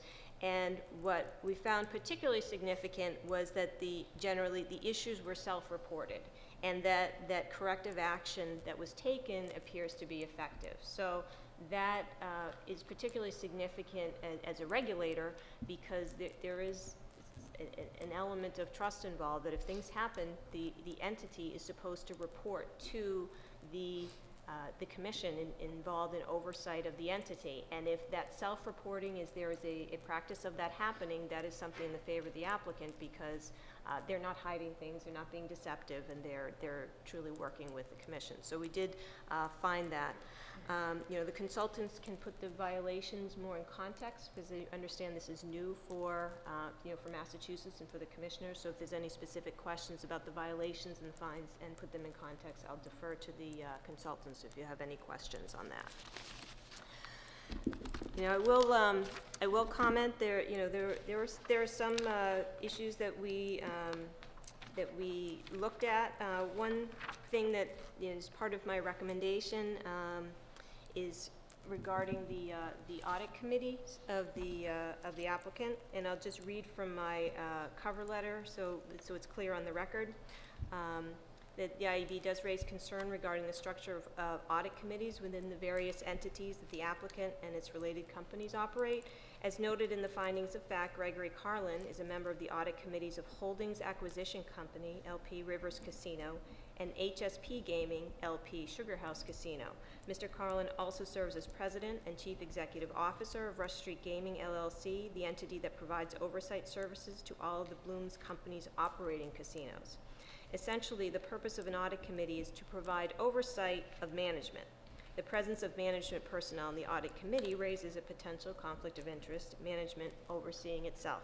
For this reason, IEB recommends the applicant be required to restructure its audit committees of any of its related entities that conduct business in Massachusetts to replace any management personnel with independent representatives. So that is something that came to my attention. I think that the commission should consider as part of a licensing condition should the applicant receive the license. We have also reviewed the applicant litigation. The litigation was reviewed. It appears to be consistent with what would be ordinarily expected given the nature of the business, the size of the operation, and what other entities are also going through at in similar circumstances. So as part of the investigation, aside from the look at the companies, we also looked at the individual person qualifier. So these are people that have an influence, they're running the company, have some kind of operational control. So we want to take a look at these people that are coming here potentially in Massachusetts. So as I indicated, Neil Bloom is the sort of the patriarch of the operation, the key principal. He's extensively educated and experienced businessman. The investigation did find that he was financially stable, responsible, had financial integrity. He had gaming licenses or been found suitable by various jurisdictions. He currently holds gaming licenses found suitable by Illinois Gaming Board, which is current, the Pennsylvania Gaming Control Board, with 2 separate facility interests, the Mississippi Gaming Commission, where he was found suitable but then sold the facility interest, the Colorado Division of Gaming. In that case, the application was withdrawn due to the project withdrawal. The Nevada Gaming Control Board, that's pending, but there is no project at this point. The Louisiana Department of Public Safety Indian Gaming Division, that license was granted but it's expired. And Alcohol and Gaming Commission of Ontario, he was found suitable as a gaming-related supplier of management services, and that's current. Mr. Bloom also holds numerous alcohol retail sale licenses from diverse jurisdictions. For example, the Illinois Liquor Control Commission, the City of Chicago, Department of Business Affairs and Licensing, as well as numerous licenses related to his ownership and interest in hotels, shopping centers, and retail restaurant properties in numerous states and commonwealths in the United States and Canada. So as with, and I'll go through the other individuals as well, we also did criminal, as I know from the presentation last week, we look at everything from driving history, criminal record check, to any kind of issues, and in that case, no disqualifying information was found, and he presented information that would deem him suitable to hold a license in Massachusetts. Now, the next qualifier is Andrew Bloom, who is the son of Neil Bloom. He could be best described as a limited participant, a financial investor. He has been involved in numerous businesses and charitable trusts and funds. Similar to his father, he has also been found suitable in various jurisdictions. He's been thoroughly investigated by the Illinois Gaming Board and the Pennsylvania Gaming Board and the Ontario Alcohol Gaming Commission, and found suitable for participation in the gaming industry in each of those jurisdictions. He also holds current gaming licenses from the following gaming regulatory agencies: the Illinois Gaming Board, the Pennsylvania Gaming Control Board, Mississippi Gaming Commission, the Colorado Division of Gaming, the Nevada Gaming Control Board, Louisiana Department of Public Safety, Indian Gaming Division, the Alcohol and Gaming Commission of Ontario, and the, Andrew Bloom also, or entities in which he is a principal, also holds numerous alcohol retail sale licenses from diverse jurisdictions. So similar to his father, he's also been, vetted in other jurisdictions and found suitable. And Are those licenses required, is periodic renewal of those licenses required? Yes. yes. Okay, thank you. Now, for example, the Pennsylvania one's current. However, for example, the Louisiana Department of Public Safety, Indian Gaming Division, he's found suitable, but it's currently inactive. So there's different Right. statuses for those But licenses. the active ones require periodic rechecks and Correct. updates, right? Correct. Okay. Correct. The next entity, or the next individual that was investigated was Leslie Bloom. That's the daughter of Neil Bloom. She's an attorney. She has founded Chicago Cares. She's, I would say, is what you call a passive investor, not actively involved in the operations, heavily involved in charity work. And I would comment, it's extremely impressive, the amount of charity work and the accomplishments that she has done. She does hold a number of gaming licenses in jurisdictions. More specifically, she was found suitable and/or licensed by the Alcohol and Gaming Commission of Ontario in '97, the Louisiana Department of Public Safety and Correction, the Pennsylvania Gaming Board, the Mississippi Gaming Commission, the Illinois Gaming Board, and she made application in February of 2001 to the Dry Creek Gaming Agency, but the project was not pursued and the application was withdrawn. Similarly, she made application to the Nevada Gaming Control Board, and while the application remains pending, she no longer needs to seek that license. She's never been found unsuitable, nor has she been disciplined by any gaming agency. The next individual that was investigated was Meredith Ann Bloom Wolf. She is also the daughter of Neil Bloom. Similar to her sister, she's would be acting as a limited capacity as an investor, also an attorney. Similar to the other individuals I've described, you know, all the record checks, be it a Corey check, license check, all came back showing favorability. She also has gaming licenses in a number of jurisdictions. The Alcohol and Gaming Commission of Ontario, Louisiana Department of Public Safety and Correction, Pennsylvania Gaming Board, the Mississippi Gaming Commission, Illinois Gaming Board. And similar to her sister, she made application in February of 2001 to the Dry Creek Gaming Agency. Project was not pursued and the application was withdrawn. Similarly, she made application to the Nevada Gaming Control Board in 2006, and while the application remains pending, she no longer needs to seek that license. We also investigated Gregory Carlin. He is the CEO for Rush Street Gaming. So now we're getting into sort of the operational people of the applicant entity. He is has worked with this group for a considerable amount of time. He also has basically passed muster with respect to criminal checks and other investigative checks into his finances and all of that. He has been investigated and confirmed that he held or currently holds gaming licenses or been found suitable by the Illinois Gaming Board, the Pennsylvania Gaming Board, the Mississippi Gaming Commission, Colorado Division of Gaming, Nevada Gaming Control Board, the Louisiana Department of Public Safety, Indian Gaming Division, and the Alcohol and Gaming Commission of Ontario. He also holds or has held alcohol-related, retail sale-related licenses from Pennsylvania and Mississippi. The investigation reviewed and evaluated the applicant's submitted materials, database information where necessary, and confirmed agency records, and found no material findings as to his suitability, just like the other applicants.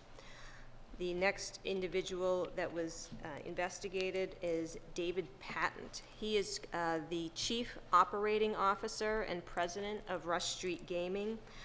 He'll be a key manager in this project, so they looked into his financial stability, his integrity, just with the other ones. I'm holding all of these to these same standards.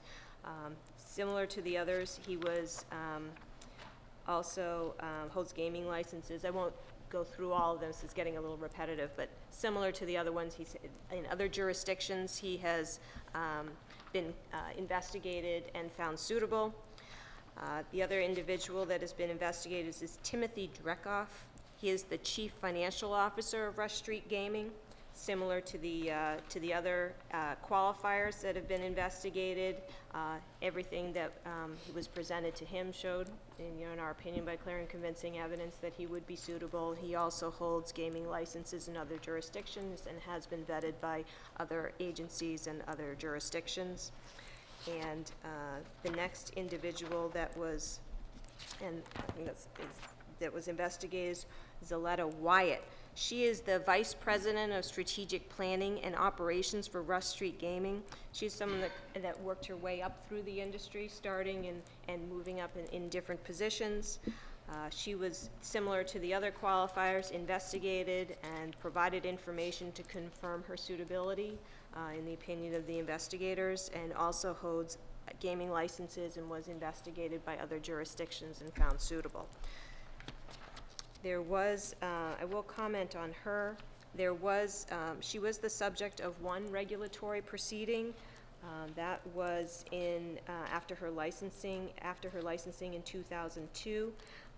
There was a dispute over whether the casino had obtained proper approvals to consolidate some cage operations. I will comment that a hearing was held, and the commission ultimately determined that she had done all she could do to make sure that that approval would be obtained, and that the problem lay elsewhere. And I will note that so careful was the commission to make sure she would not be blamed for the problem. It rejected even the minor penalty of a letter of reprimand. So I'll put that as note. I've referred to the report if you want some more detail on that, but I just want to bring that to your attention. But that seems to be fully vetted, and that does not cause a concern as to suitability. Suzanne Trout, she's the Chief Marketing Officer. The expectation is she will participate in mass gaming and entertainment, local facilities, and promotional planning. She, similar to the other individuals, was investigated for financial stability, integrity, honesty, and good character, as well as business experience, and as is the opinion of the investigators is found suitable. She also holds gaming licenses in other jurisdictions and was fully vetted and investigated in those jurisdictions. The next individual is Joseph Scibetta. He is the Vice President of Operations for Rush Street Gaming. In his present position, he's responsible for directing design and construction from the corporate level.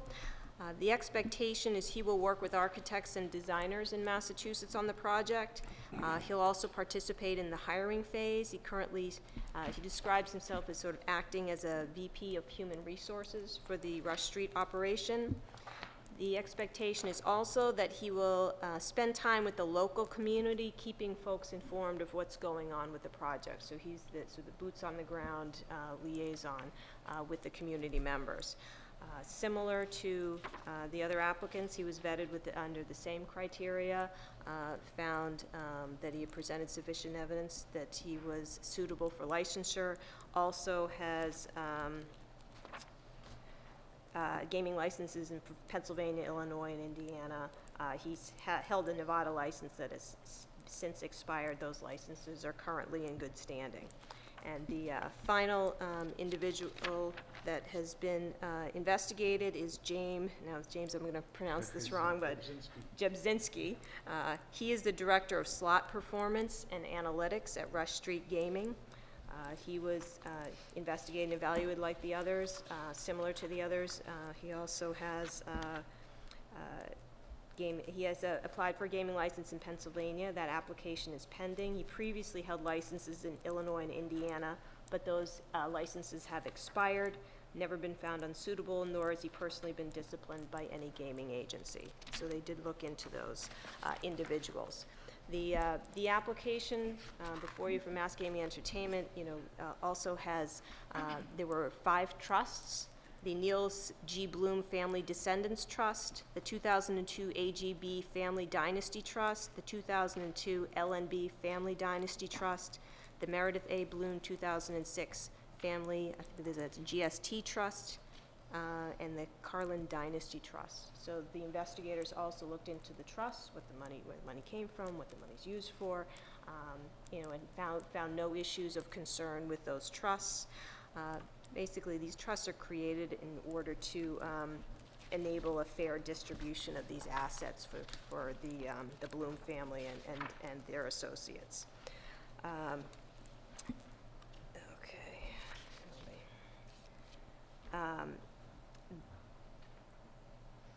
The specific investments and bank accounts of these trusts have been disclosed to the financial investigators and been examined and evaluated. The assets of the trust consist of bank accounts and investments in closely held or related entities. The bank account activities have been examined to the extent necessary to conclude that the reported values are reasonably accurate.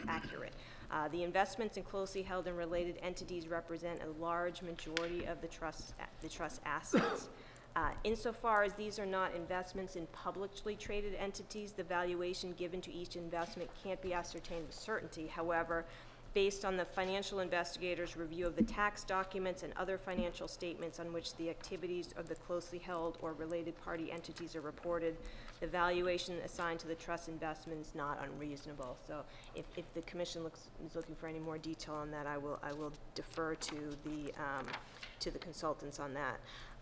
The ultimate recommendation, I should clarify, we also, checked in all the statutory criteria, including makes sure that none of the entities had any prohibited political contributions or any criminal history issues that made them unsuitable, and that they, and that they had the requisite financial stability, integrity, and responsibility, the good character, honesty, integrity, and experience required for participating in a gaming operation, as well as sufficient business ability and experience. So all of the entities were evaluated using that criteria. And the ultimate recommendation of the IEB is the entity be deemed suitable and therefore be able to move forward with the Phase 2 application. As we stated earlier, just as a reminder that this suitability is ongoing, we'll continue to investigate. Of particular note, because there is a new location, and we still have to receive any information about that, we'll have to confirm, if there's any issues with the location. I've had numerous conversations with Mr. Donnelly. What they've indicated is they do not expect that any land deal will require any new qualifiers, but obviously the IEB will look into whatever issues may come up as a result of where they're going to have their facility. So that will be something I will, in fact, report back to the commission when it's appropriate. I'll just reference the recommended conditions of licensure in the report. I won't go through in great detail, but I referenced the issue regarding the audit committee, and that is a recommendation that I have. Also, with all the other applicants, as with all the applicants, we just ask that they be required to update the IEB as to any changes in their structure so that we can do the investigation if that be necessary. And the other condition that I put on there, and I'll defer to the report, to the letter that's before you, but we refer to basically the Bank Secrecy Act and money laundering practices of individuals and anti-money laundering controls that casino has in there. As a matter of course, I am very concerned about that for Massachusetts. That's something that I personally find very significant, that we need to be very, very cognizant of when we're looking at casino operations in Massachusetts. So for all the applicants, I'm going to recommend that be a condition of licensure, so we can take a very proactive role in what's going on in that area, and we can set the standard for nationally or globally on anti-money laundering practices, so that we dissuade anyone with any ill intent from doing anything in Massachusetts.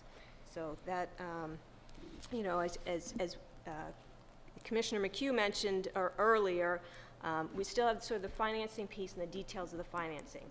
I'm very comfortable that based on what's been provided, this applicant should go forward and go to the Phase 2 process on that issue. However, the Phase 2 application will provide an opportunity for the applicant to give far more detail about what their financing is, and we can look exactly at the financing, and we will go forward with that at that proper time when we have all the specific details. I recognize that applicants at this phase may not have that available, so we, you know, in good conscience can go, you know, allow them to set up their financing, how they're going to structure it, but we are going to take a look at it.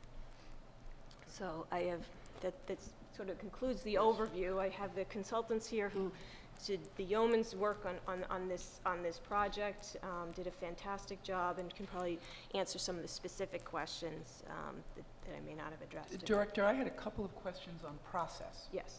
And this would be the overall process. First, I agree with you that we're fortunate to have the contract investigators with a wealth of experience, both Michael and Carol in Spectrum Gaming.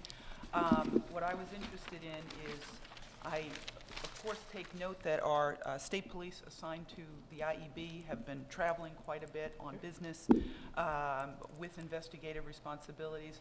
But I know that one of our goals was that transfer of knowledge. Yes. That we will be, in the near future, prepared to investigate from within our own resources. I was just wondering how that transfer of knowledge is taking place. Yep. The context that will be needed in jurisdictions all over the world.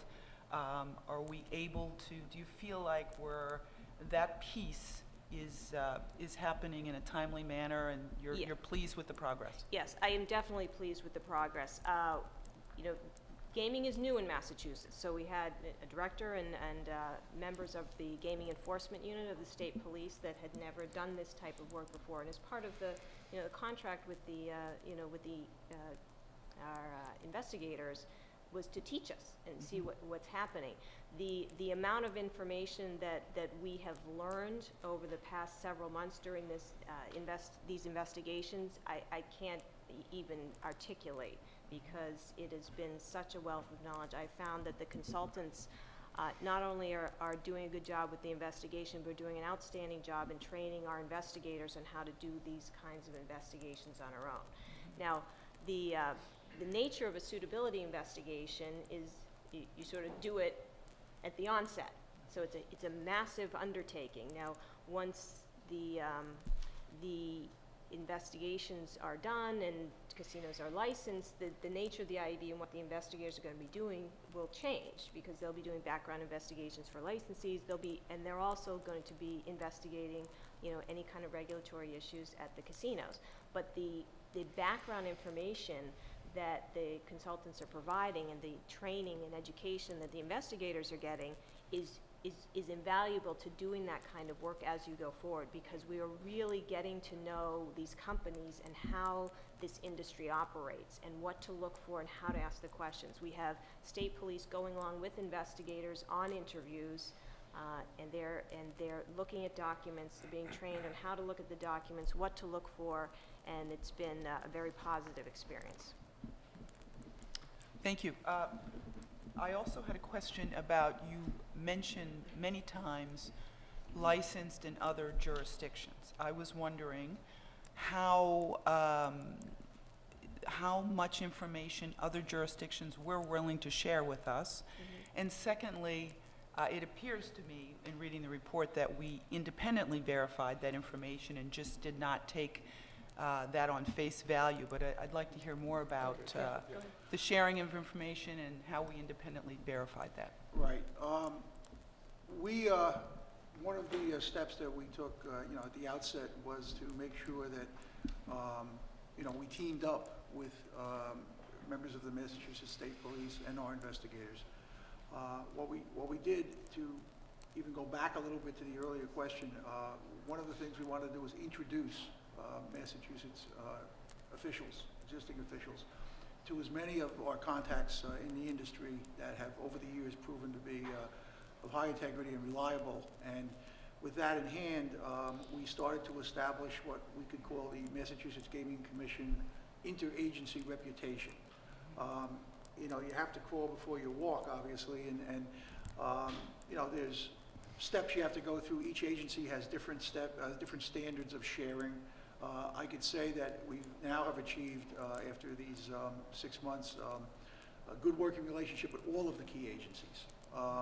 The sharing has been evolutionary. For example, there may be areas that the agency that we inquire into has information provided to it by law enforcement, and even though the commission is a law enforcement agency, if that information, for example, was derived from a state police group, they are more comfortable providing it directly to the state police. We made those adjustments and arrangements as we went along. The key was you were getting the information. So as that evolved, then it was more of a comfort factor, and as these things evolved, I come to the conclusion that we made great progress in that area. I think and I would also just add, having this opportunity to commend the personnel that were chosen by the state police to work. Their temperament and their expertise and their experience has been absolutely excellent. They're coming into an area that has complexity. It has a whole, literally a whole new vocabulary. And aside from that, it's the interrelationships of the corporate world into gaming and the complexities of that. And all of that is being, essentially a tidal wave of information that's being provided. What we found was that everyone was very willing to take on that tidal wave and move right into it. And I think in the first couple of months, the overwhelming factor gradually eroded, and now everyone's very comfortable. We've hit the stride. I think the state police, and I don't mean to speak for them, but I would hazard a guess that they would say that they're comfortable with the relationships they've made already. We notice, and we could say even in the past month or two, agencies are directly contacting and have been Karen and the state police on things, and we understand that process. Will continue to escalate, and then the consultants obviously will be phased out. That's planned. Okay, that's the obsolescence is desirable, and we will continue to make that effort along the way. And again, relationship building is very important in the industry. The only other thing I'd add is you mentioned about the fact that we didn't just accept recommendations of well, he's licensed, that's enough. We felt it important that the database that your commission built on all of your let's call your core applicants that have applied in the first cycle here, that database contained as much information as we could above and beyond just a simple licensing factor, okay? And we wanted to draw upon the actual findings and efforts of those other agencies and compare it to what was being provided in the applications in Massachusetts. That's laborious and it's time consuming, and there are shortcuts you can take, say, okay, we accept their findings, but it was felt at the time that it would be better to build that broad database covering all the different components that other agencies have used, because what it essentially gives you at the end is a broad-based foundation of all types of factors. You will assign the weight to those as you go along, and your investigators know what's important from other agencies. I mean, we can look at an application, it may have 100 parts, but there might be 10 parts in there that are the critical elements, whether it's criminal history or litigation history or licensing, disciplinary actions that go right to the core of it. That database is now in there, okay, and that is all part of the commission record at this point. And it's our feeling that we made, that was one area I think we're pretty proud of in making those relationships. And I think the reports contain that detail. Thank you. Last question, and I'll let the other commissioners ask some questions. I was very interested in compliance history. Mr. Donnelly, you mentioned some of the violations. What I saw in reading this report were lists of violations, significant violations and fines, progressive discipline, and the statement that there was not an inherent or systematic weakness or pattern of intentional or neglect. I was wondering how you compared, I was interested in how you compared and were able to make those statements, they're improving, or, because I'll be honest with you, when I look at the tables on page 36 and 7, I actually don't see a history of reduced violations. You know, they seem to be, and I'm assuming that there are sweeps done by alcohol beverage, as in most other jurisdictions that I'm aware of. In other words, you know, they'll pick a couple of times a month maybe to go, and there'll be identification of licenses, age verification.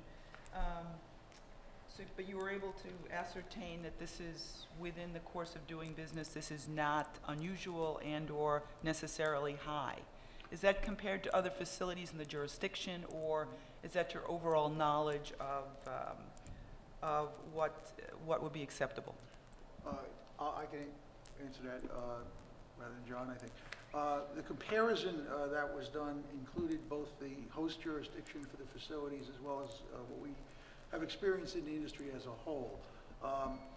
The different agencies have different enforcement standards. You were right that, you know, there are sweeps and so forth that are done. What we found was that, you know, you evaluate the number of people that go through the facilities that they have. How large are they? You know, what's the number of people they're dealing with? You know, is it 10,000 people a night on a weekend, that type of thing. And then look at the type of incidents. I would say, I think with a high degree of confidence that what we found with this applicant was, you know, a culture of regulatory compliance and which was based upon much self-reporting of things. They didn't hide things, but more importantly, the timely response and remedial actions that were taken. There may not be a numerical lessening. For example, you might have in 2011, you have 7 underage incidents in one. Well, you might have another 7, we have 4, for example, in 2012. Now that's a numerical reduction, but the actual number compared to the number of people that, for example, go through their facilities and the type of remedial action they undertook, we found to be very positive.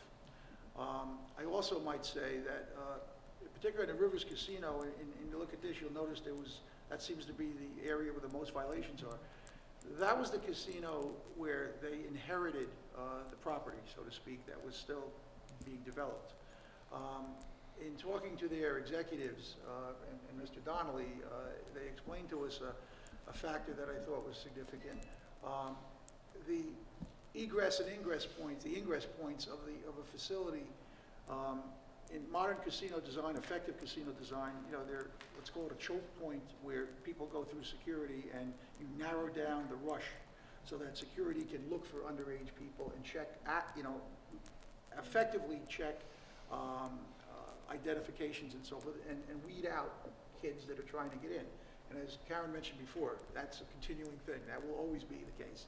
They want to get in to see the alcohol, they want to go in to hear the machines, they want to try to gamble, and this is, you know, exciting. That's never going to stop. But getting back to this Pittsburgh facility, when they inherited that facility, they did a design after getting some of these violations, and it was represented to us that they said they didn't like that. They had disciplined their supervisors and I guess terminated a couple and so forth, and did training. But the design element was a problem, and I understand that they had redesigned, but more importantly, carried over that learning experience to when they opened up the Philadelphia facility. And John, if I misstate this, I don't want to, they had represented to us that the facility had design corrections for these type of things in place.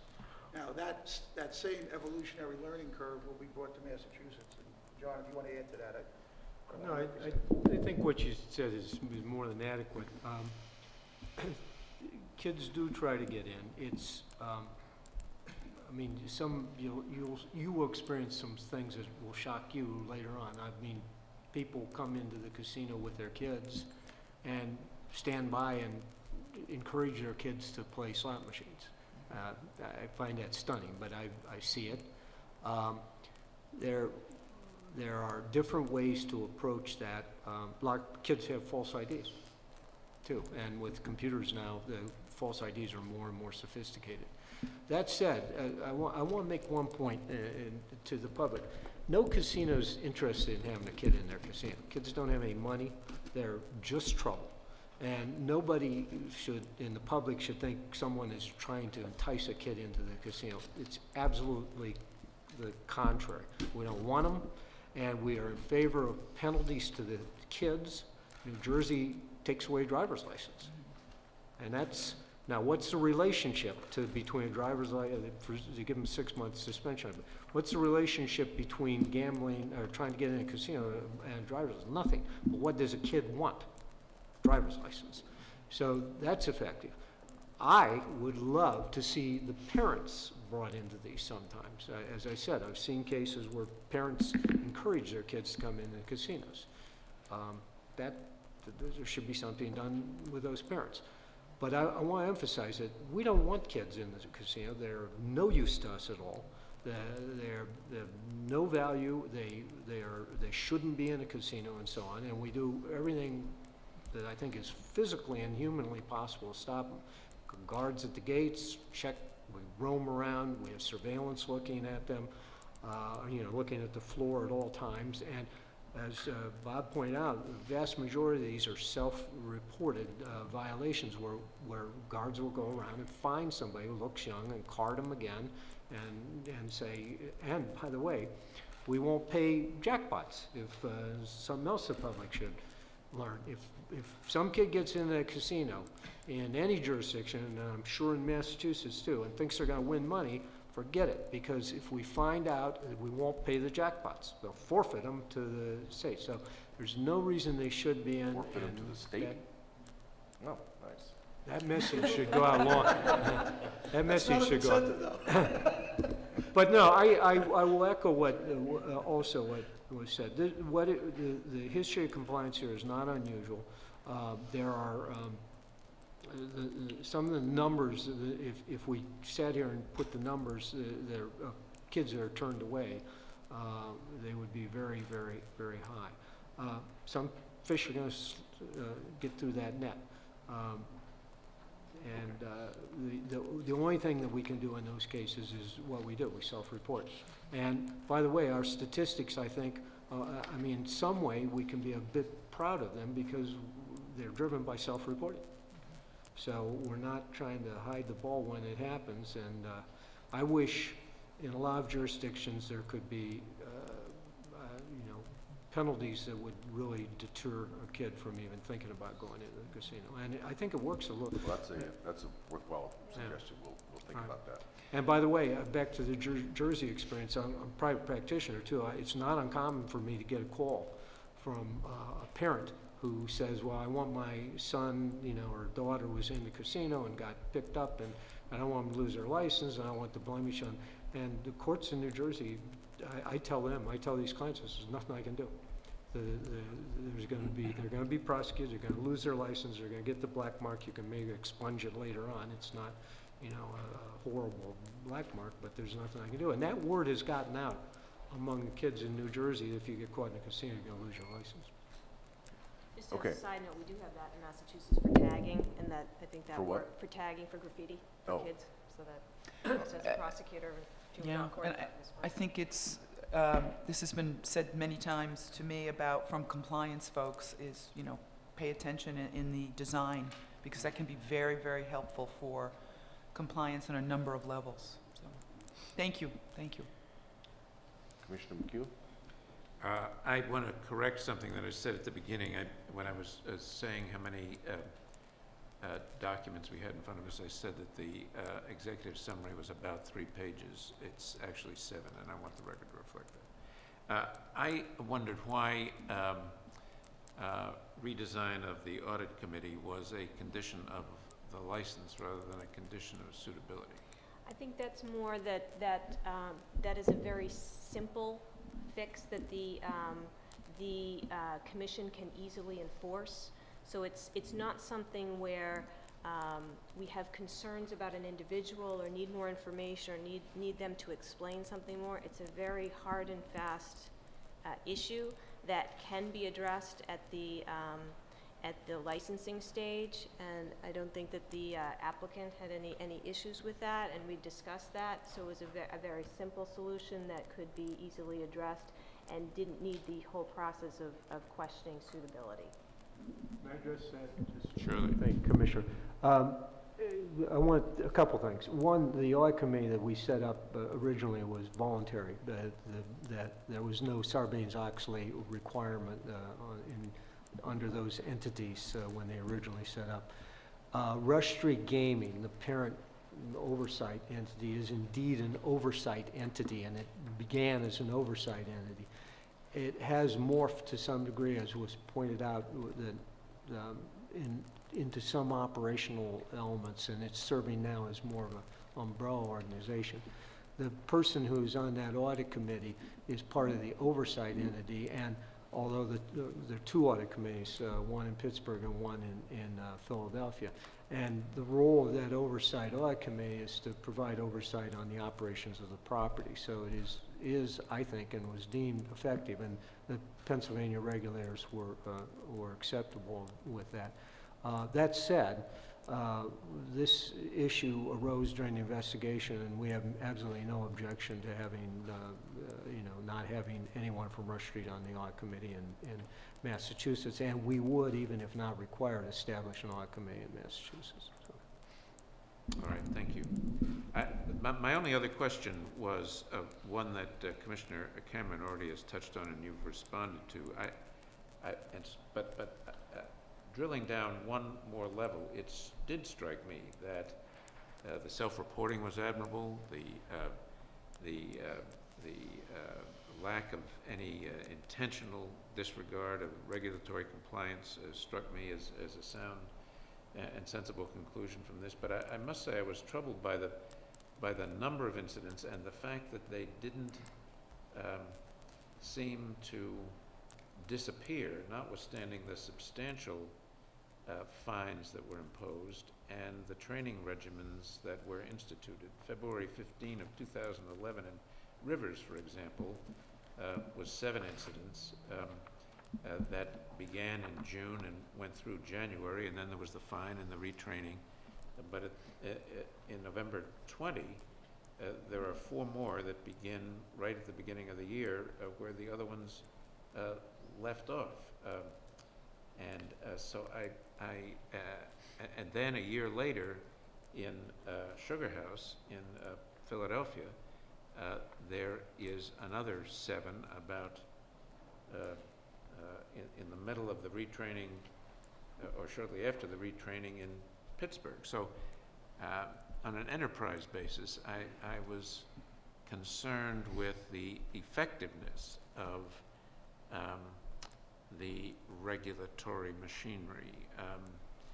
2 different locations, 2 different designs, same issue, repetition. I understand you're not advertising and you don't want these kids in there, but I wondered about why these accumulation of incidents didn't demonstrate a pattern that demonstrated some regulatory weakness. Well, I'll respond to that. The only thing I can say again is, what I see on a daily basis in all the places I service is you see kids who are 20 years old who look like they're, to me, 25, and they have Right. fake IDs, Right. and extremely sophisticated fake IDs. Right. And even if they're stopped at the door, checked, carded, and get in, and someone like that we might catch when they win a jackpot and we do a W2G on them, or when security sometimes finds someone who's been in the place beforehand. But I want to be perfectly honest. You can't stop every kid from getting into a casino. It won't happen. It's never happened in any jurisdiction in the world. And the most effective, just like alcohol and other places where kids shouldn't be, they get in. And the only effective thing to do is to do absolutely the best you can, retrain people, punish people employees when they make mistakes that they shouldn't make, but if it's not a mistake they shouldn't make, retrain them, make it a priority, make it a culture. One of the things that they're doing at Rivers, and I should have gotten the statistic today, but I told it to either Guy or Bob, they had they were putting on the walls the days that they'd been without a violation, like when I used to work in the steel mill, yeah, OSHA, they used to do it and say how many days without an accident. So they were trying to put through to the culture that, look, we've now had, at the time, it was something like 180 days without an incident. My only real, and this isn't even a solution, even in New Jersey it's proven, even with the kind of tough penalties that kids suffer, kids still try to get in, kids still get caught, kids get rejected. You know, I understand that, but the question is, why doesn't it demonstrate a pattern? And you know, the same is true of underage drinking in bars, but we shut down bars for the second violation, or something like this would shut down a facility. I So, could just add one thing. It's probably relevant to provide to the commission some of the other jurisdictions, particularly say, Pennsylvania, and to give you a larger context of it. I just asked Bernie, I said, I believe we have in our materials, and if our staff's listening, maybe they could find it. I believe we have some of the annual statistics on this to give you a better context of it. But to rise to a level of a pattern for us would probably take the contextual analysis. For example, if the average casino would have 100 of these violations a year, and other, you know, types of casinos, similar casino size and demographic and so forth, would have 200 or 300 more. You know, that would show us something. It showed that they would be less than the others, or maybe they're doing a little bit better. But candidly, this number here, we thought very low. We don't think it's tolerable at all. But as John said, it's a really big challenge to try to exclude minors. And what we found is that in looking at these, and we did look at them sequentially, we can't compare them, and I think what we can do is we'll get that information to the commission so you can have a larger context to perhaps see the numbers. It's a problem in gaming, no question about it. I think all gaming operators are very conscious of it now. There are penalties, as you can see, significant financial penalties. But as John has already indicated, no one wants minors to participate. I can tell you, also from a practical side of it, in addition to the fact that they get in and you have problems when they're found in there, it taxes your security staff. It taxes surveillance because they're spotted. Security officers are dispatched. They're taken into custody. They're prosecuted. Law enforcement comes. One minor coming in may have 10 persons be affected by that, whether it's the manager on duty who has to make a decision, security, 2 officers escort, the person's interviewed, there's verifications done, the local police are called, the state police are called, everybody comes, we got a minor, and then the person's brought to a location and processed. All of that because some kid had a false ID and was able to get in. So it's a problem. I could say that, and I'll draw this on, this is a personal comment on experience, that these numbers, I would say, are very much on the low side.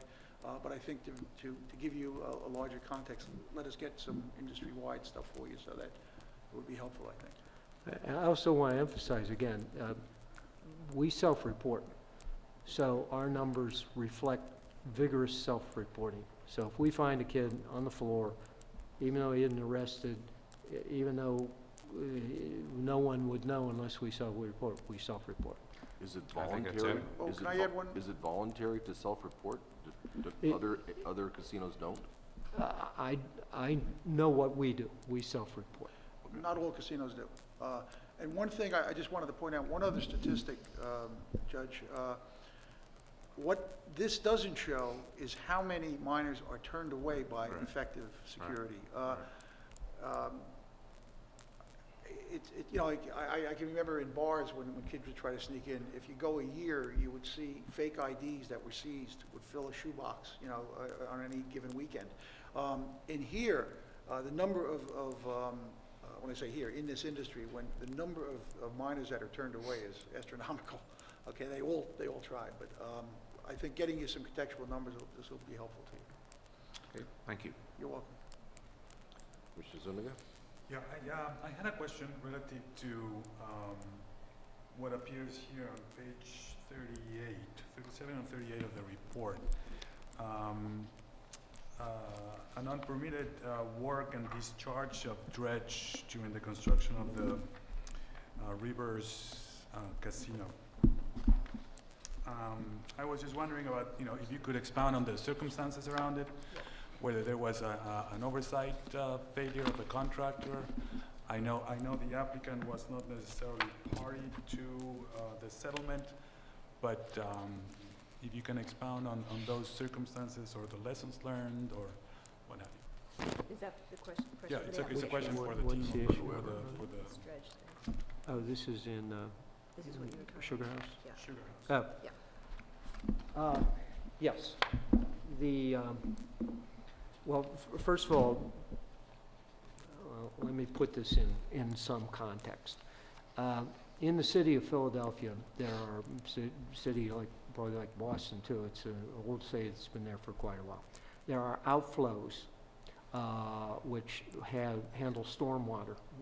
Some of them are 100 years old, brick outflows. And sometimes they become combination stormwater and storm sewage when there's heavy rains. There are two outflows on the property. That's where Sugar House is located. One I know is over 100 years old. I don't know how old the other one is. During the course of construction, what occurred was, because we were on the river, on a navigable river, the Army Corps of Engineers has jurisdiction over the river, I think up to the high tide line, and up mean high tide line of, and the river there, the Delaware River is affected by tides. There is jurisdiction on that area which during the construction phase, the construction people stored some construction materials, which they shouldn't have stored on there. I want to hasten to add there was not pollution, there was no,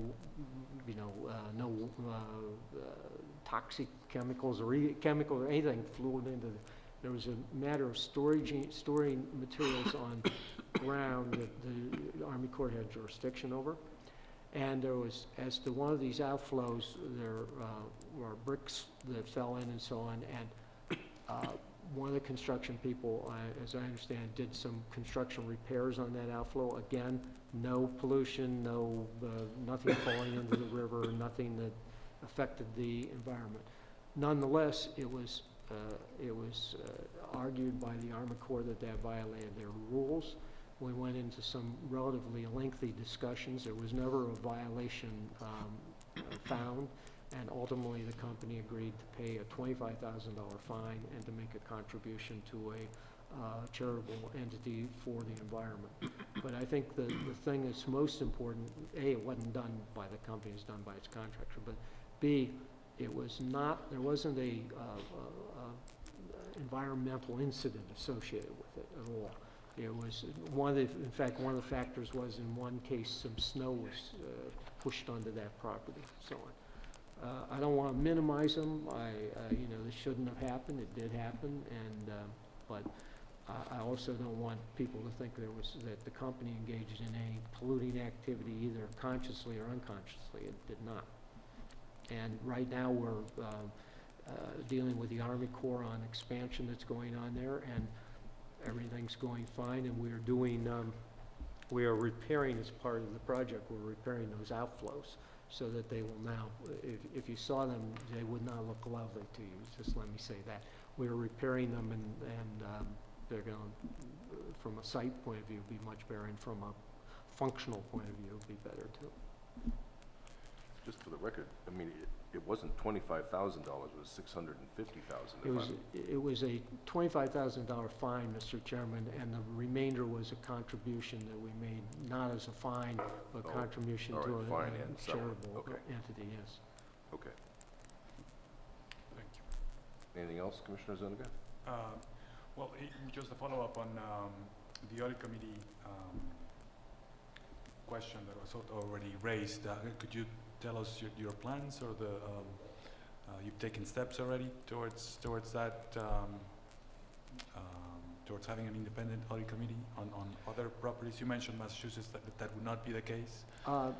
The answer is no, not at this stage, not in the other two properties. Right, as a snapshot today, a Rush Street person sits on that law committee, and the other regulators have not raised an issue on that. Whether that remains the same or not, I can't say. No one's dying to be on an audit committee, so it wouldn't shock me if that person got off the audit committee. Thank you. Commissioner Stebbins? Just a couple of quick questions. I like the fact that I think the commission has mental telepathy amongst each other because we all seem to have identified the same questions as at least mine does. And quickly to follow up on the environmental incident in Pennsylvania, have you taken any corrective, or did you see any need to take any corrective steps in how you screen essentially contractors coming in to do work on any of your properties? The answer is that we have some contractual remedies that are working their way through right now, which I think will be successful. And those contractors who were on the site when this happened are because of the contractual remedies, are very aware of it. And I don't think it will occur again, let me just say that.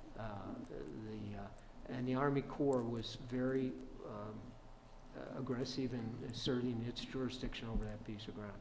I just keep coming back again, it was not an environmental problem. It was a problem with intrusion on Army Corps jurisdictional ground that the Army Corps had jurisdiction over, and we should not have intruded on that ground. But I want to emphasize that there wasn't any pollution. That's when you see environmental, you think, wow, something happened, some chemicals got in or something like that. That is not the case. The other question I had, I guess, is for Director Wells, is, as we are requiring applicants to let us know of any changes in qualifiers, and it Right. doesn't seem, considering the information we have, that this is a pretty tightly controlled, family-operated business, as well as some key employees that are qualifiers in this process. You don't see any new qualifiers. Do we have a requirement that any information that comes up in this intervening time period where we will be reviewing their Phase 2 application, that they alert us to any regulatory fines or violations from their other? That's correct. Yes, and actually, that's actually happened. Mr. Donnelly's office has kept us abreast of any violations that have occurred. I think there was even a supplemental report that we had provided some additional information on. So yes, that is happening. It is a requirement, and this applicant so far has been responsive in that regard. Without burdening the record, but I'd like to address the qualifier issue, because I think I was listening earlier. I think there will be new qualifiers that come in during this process, because you've kind of changed the process that you're finding suitability first and selecting a casino operator later on. And what I think I just want to kind of give my thoughts on. There's two ways to handle that. Obviously, if a new qualifier were to come in, either as a financial source or, let's say, Rush Street. Rush Street has retained or has hired a new person who has this title I can't even pronounce. It's Vice President of Analytical Algorithms or something, who is going to be doing gaming analysis for them. That person's completing personal history disclosure forms and will submit them probably this week or early next week to the gaming board, and that person will have to be investigated. I think, just a suggestion, in the past, the way we've handled those situations is we've essentially said, okay, until this person is vetted, that person can't not provide services to that are related to the entity where he has to be licensed in, and kind of put him on the shelf, or him or her on the shelf, and allow them that time period to learn the ropes where they work and not being facetious on that, but what their duties are and so on, but not exercise the duties of their office until such time. I think that's one way the gaming boards can be comfortable in getting new people in. This particular human being is a former FBI special agent, so we're not going to have any question as to suitability, I don't anticipate. But that's one way. As I was listening, and the chairman said, look, this is business. Things are going to happen. People are going to leave. They're going to quit. You're going to have to hire new people. People are going to die, and the organizations are going to expand. So that's going to happen. And the only real effective process is, since it takes time to do these investigations, is to kind of say, okay, we're going to, until we're comfortable with those people, maybe they can't exercise the duties of their office. And I think that's an effective way. It makes everybody satisfied. I think the only situation that could really cause us some angst, and it's unlikely, would be if there was a change in qualifier which was so substantial you were potentially changing the applicant, you know, and which is highly unlikely. And otherwise, this is just going to be routine. And It is routine. We would deal with it this kind of way, I think. Commissioner Stebbins on this? I have two quick questions, but I would like to just turn off the mic and take about a 1-minute break, because I want to ask Commissioner McHugh a question before I do that. So if you can be sure that, there we go.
No, but it doesn't, but yeah, that's working?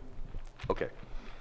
Two questions, one of them pretty minor, but in your reference, in your final letter, here and elsewhere, and I think it's the same thing in the IEB report, Yep. you talk about new qualifiers would need to get the BED and the personal history form. You don't mention the Mass Sup.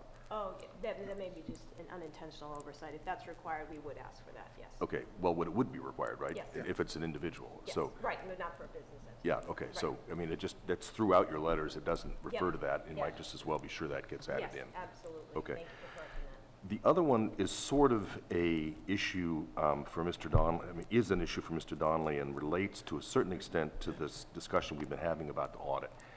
As I reviewed the information, I was at least puzzled by the in corporate employment structure at Rush Street Gaming. You've got a handful of very well compensated, obviously quite experienced executives. And right underneath that, and that's a very small handful, right underneath that you have at the corporate headquarters a number of executives who, at least according to their titles, are serious players. They are quite modestly compensated, in some cases modestly accomplished, in some cases have had financial problems. And it seems to me that that creates a vulnerability to this organization, you know, for the obvious temptation. Somebody that's at the heart of an organization like Rush Street Gaming, which oversees such a substantial financial empire, that seems to me to be an issue. And I say it relates to the audit because I wonder if it's, it's a privately held company that wants to keep everything close to its vest, doesn't want a lot of junior executives running around who have very much authority. Similarly, having management on your audit committee, you don't really want a bunch of outsiders messing around in your private entity business. I don't know. Anyway, so that seems to me to be a little bit of an issue, and I wonder if you could just speak to that, if you understand what the theory is, if you think whether that's an issue, if you think that's anything that needs to be attended to. Well, it raises a couple points. It isn't just a one-man band. There are a number of entities that are associated with Neil Bloom, and in many of these projects, there are, or for example, in Pittsburgh, the co-investors are different from the co-investors in Philadelphia. So, completely different set of human beings and or entities. Those co-investors serve as a mini audit committee as well. For example, in Philadelphia, there's a group called RSPS that is a partner, and there are at least quarterly management meetings, and that group gets financials, reviews them, is very competent in and of itself, and is watching its investment. And same thing in Pittsburgh, there's a group that is associated in those projects and does the same thing, and in Des Plaines, there's a third party in there. So it isn't a one-man show. There are always, in all these projects, there are other parties who are minding the store, if you will, as well. As to the second part of your question, Rush Street is in many ways a provider of services. For example, rather than each individual entity doing its own financing and looking out for its own financing, its own bank relationships, if there is a favorable market and there might be an opportunity for refinancing, Rush Street has a person, it's Tim Dreckhoff, who is their CFO, I believe. I'm not exactly sure of his title, but part of his job is to provide that sophistication and that level of expertise to all the properties. So if the financial markets become favorable and there's an opportunity to refinance some of the debt in any one of the companies, they won't do it themselves. They'll look to someone like Tim to provide them with the contacts and expertise. That doesn't mean Tim has any operational duties on the properties. He doesn't. He's not operating the property. They have their own, each property has its own operational staff and so on. And that's similar for virtually all of the employees, with some exception. David Patton's probably, David Patton's the one employee who moves from place to place and comes in and flies in and says what's going on here. And Greg Carlin, secondarily, although Greg's more of an executive level area. So the structure is such that you have operating people at each property.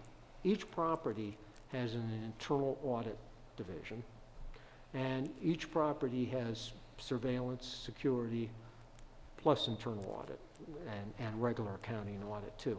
So the way those casinos are structured, and pretty much I'm certain the way they'll be structured here as well, is that each property has its own compliance section, if you will. They have persons who are in charge of compliance with the regulations. They have their own financial staffs that are responsible for compliance. They have a legal staff that is responsible in part for compliance. And then they have surveillance, which is independent of the rest of the entities, and security, or rest of the developer groups, and they have security. All these people watch each other. And then you have internal audit that audits comes around and has carte blanche to audit everyone else. And the structure that we have in place is that internal audit and surveillance report directly to that audit committee. So when the audit committee meetings are held on I can't tell you exactly how frequently they're held. I think they're held quarterly. The presentations are made to the audit committee in both places, and that audit committee has independent people, it has investors on who are interested in the finances of it, and someone from Rush Street. That audit committee will hear from the operator of the facility. They will hear from the persons in charge of compliance. They'll hear from me, because part of my job, I'm an outside lawyer, part of my job is to know what's the gaming boards and, the Pennsylvania gaming board's thinking of. I don't provide services in Des Plaines, but I do it for the Pennsylvania casinos. They will hear from surveillance, and they will hear from internal audit. And then, This is a little bit off the tarp, and I Okay. realize that I'm confuses. sorry. Well, no, I brought up both the audit issue as well as this, but I understand, I think, the audit has been talked about quite a bit, and there are a number of checks and balances, and you're Right. going to address the issue we thought about, and that's fine. This is a little bit different from that. It is different than that, and it's somewhat gratuitous. Everything that we have heard from our consultants and elsewhere, just in the common business press, is that this is a high-quality outfit, and people that we would be proud to have here. So, but it does strike me that at your corporate headquarters, where you have people with substantial titles, and I assume substantial responsibility, who, by those titles for a company of that size, look to me to be modestly compensated. Maybe, in some cases, have modest opportunities for other employment, have no net worth, and in some cases have had financial troubles, that you're creating a coterie of executives who are vulnerable to financial pressure. And in a business like this, that's not something you'd want. And I talked about this with Bob, and you, Carol, you might want to speak to this, but there's something about that package of compensation, background, financial experience, and responsibility at a multi-billion-dollar corporate headquarters that strikes me as a little odd. Well, I just add a couple things on it. It's certainly a valid observation, Chairman. One of the things that I did discuss with the chairman was that the industry, in looking at, for example, the particular individuals that populate this mid-level operational group for Rush Street Gaming,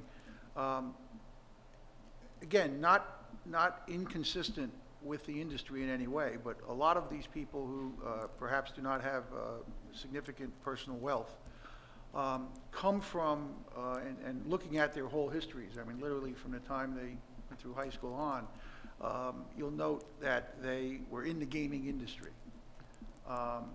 Several progressed from, front desk clerks to positions of considerable authority. In doing that, in looking at their backgrounds, even what's in the report, although it is summarized to a certain extent, we also had the opportunity to look at their personal family structures and, who was married and had children, was working a second job and so forth. And I say this all because the context that we saw it in, and I did go back and check after we talked, Chairman, and looked at each individual's more detailed files, and what I saw was these are mostly industry experienced people that are paid at levels that are, say, essentially consistent with the industry for those titles. Now, the interesting thing that I saw also was that the Rush Street Gaming structure does have this core group of roughly 10 individuals in their corporate office in Chicago who have a great deal of very successful business experience. But all of them, and I believe including Mr. Bloom himself, did not start out in the gaming industry. He acquired interests and became very educated and obviously successful. But there is a need in this industry for those type of people who literally have put their lives into this and have worked their way through and reached a certain level.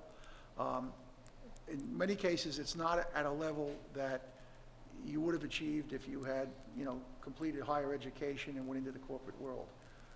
But your experience, and I would, point you to multiple properties these persons have served in say, a 30-year career. They may bounce from a $150,000 job to a $160,000 job to 170 and on, and end up after 30 years at 240,000. Which to many people is a very large sum of money. But when you take that person who has 30 years experience and put them in charge of 5 operating casinos from an oversight perspective, and have them traveling around, 5 days a week, 6 days a week, it starts to become a lot more relevant. I only say that is just from a practical standpoint. The disparity is there. There's no question about it. Vulnerability, I think, I don't think my personal opinion matters on whether they would be vulnerable. I think their individual integrity records have been examined, and I think we're confident in recommending them to you. The final piece of it would be, their vulnerability in the sense of, not having any money at all, and looking at in the past what has caused that, other than their own, job jumping, so to speak. We did look at any variances in income levels, differences if there was no progression or there were spikes. Each one of those was looked at. We did find examples where there were spikes in income, but we checked back and we found it was due to stock sales and stock option sales and leaving companies and cashing in on stock holdings and things. Again, nothing out of the ordinary. So I'm very, very, very confident in saying, based on fact, not opinion, that the core group of individuals we saw there seem to possess a great deal of industry experience, a modest degree of industry recognition and position, and that's about as far as I could go and be comfortable. Yeah, the only thing I'd add is I want to make it plain that this is not, it's not a mom and pop shop up there. It is. There's a case early on in Boardwalk Regency, Caesars, where the Supreme Court of New Jersey said that the game of blackjack alone is regulated more than most industries in New Jersey. So the good part of this is these gaming operations are so highly regulated that there is built into it an absence of vulnerability, if there's such a thing. It is I don't know how, given that every number is reported, there are audit committees, there are internal audit, there are all these checks and balances, as you spoke of, and then regulators on top of that. And it is not an industry that lends itself to infiltration or anything along those lines from the beginning. And number two, the Chicago outfit, with the exception of David, who hits the properties, most of those are in kind of service or staff positions, of what I would call it. Again, they are not in charge of operations. They are providing shared services or oversight to these entities. And those people in those positions are not in a position to do anything with property revenues that are governed on each property, or for that matter, do I believe in a position that if, let's take the extreme situation that I guess your question suggests, if somebody were in such financial dire straits that they'd want to help out some bad person somehow or other, I don't think there's anything they could do. They don't have access to cash, they don't have access to giving credit to players, they don't have access to giving complimentaries to players, they don't have access to Bank Secrecy Act records. There's nothing that they could do. For example, they're marketing people. This new person that's coming in is going to crunch numbers and advise as to what kind of promotions would be more successful than others. But they don't have access to cash. They don't have access to decision making on what kind of players come in and what players can do. That's all governed at the property level, and with enormous amount of checks and balances. So I really don't see a vulnerability on that. One other point I could I wish I could take credit for, but my colleagues electronically just prodded me, was just to mention that there is no comparison between what would be known as the Wall Street salary. I want to impugn Wall Street, but these executive levels in the casino industry are not at that level where you would hear a lot of zeros. Generally speaking, hiring is based on experience, and people change jobs in this industry. It's rare that someone stays with a property their entire career. Very, very few people. The only other point I would make is that the relicensing process, renewal process and so forth also has safeguards. In the course of our backgrounds at this stage, this snapshot included tax returns, property examinations, how many cars do they have, valuations of assets, net worth. All of these things were produced and examined. In all of the cases of the individuals that are mentioned here, there was no disparity between net worth, employment, and so forth. Any areas where there was an influx of any cash or any other asset, it was examined. That type of analysis can be applied and will be applied in the future for renewals when these licenses come back up. And if by chance there is an attempt at a financial influence or an improper influence due to vulnerability and so forth, there are cross-checks, and there will be identification, and there will be indicators that a vigilant agency like the IEB will be.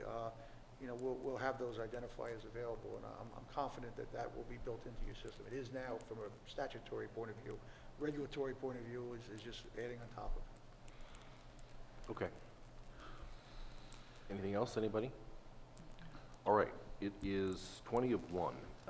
We will thank you folks very much, and Thank you. we have to decide whether we want to stay right now and talk and then vote on this, and then whether we want to go on into our second bidder, or do we want to take some kind of a food break? I'm game to do whatever. Unfortunately, food is not very accessible in this facility. Right. I would just as soon talk about this one, make a decision, or decide not to make a decision, and then take a break and Okay. scout out stuff. Okay. All right, so we'll do that. Do you want to stay here while we discuss? I'm not sure there's any pro forma. We'll stay here. Yeah, you might as well We'll just stay move here. back There may be somewhere. questions. All right. Yeah, sit back in my chair.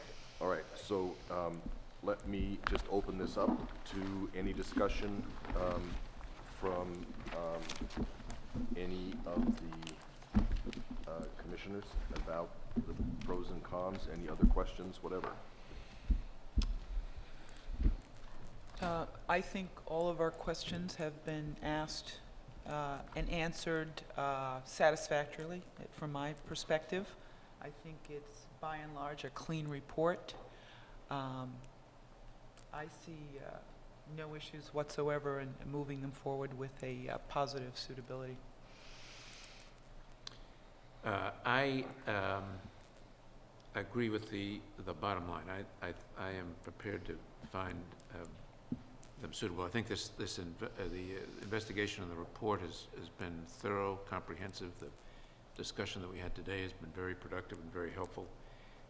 There are two things, one that I raised and one that you raised, Mr. Chairman, that I think I would like more information on, but I don't think they affect suitability so much as they do the plans that will, at least from my standpoint, the plans for which I'll be looking, components of the plans at which I'll be looking at the second stage. The first is one that I've already talked about, and that is this recurring pattern of violations, particularly on underage admittees.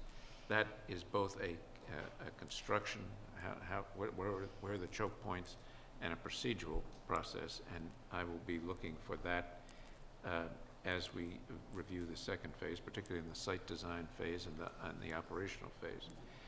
The second, I hadn't really thought of in the context that you raised, Mr. Chairman, but I was struck, as I read the report, between the disparity between, what I perceive to be the disparity between the salaries at the very high end and the salaries at the operational end.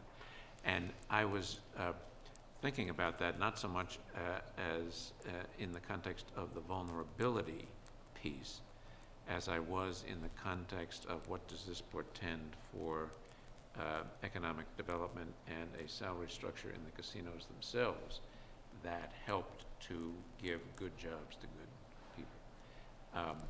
And so but we have a number of questions in the Phase 2 application that deal with that and how they plan to deal with that. And so that's a second aspect that I'm going to be looking very carefully at, as I will the others. But with those two thoughts in mind, I am confident that they've shown by clear and convincing evidence that they're qualified. Anybody else? I agree with the bottom line as well. I for one, was not struck by the disparity that you mentioned. I think the way I read it is the difference between ownership and employment, being an employee, an important one, but the rest of the management structure has an ownership stake, and that has, in my view, may explain a lot of the difference in compensation. But I agree with the bottom line. I think they are, as per the report, they would appear suitable.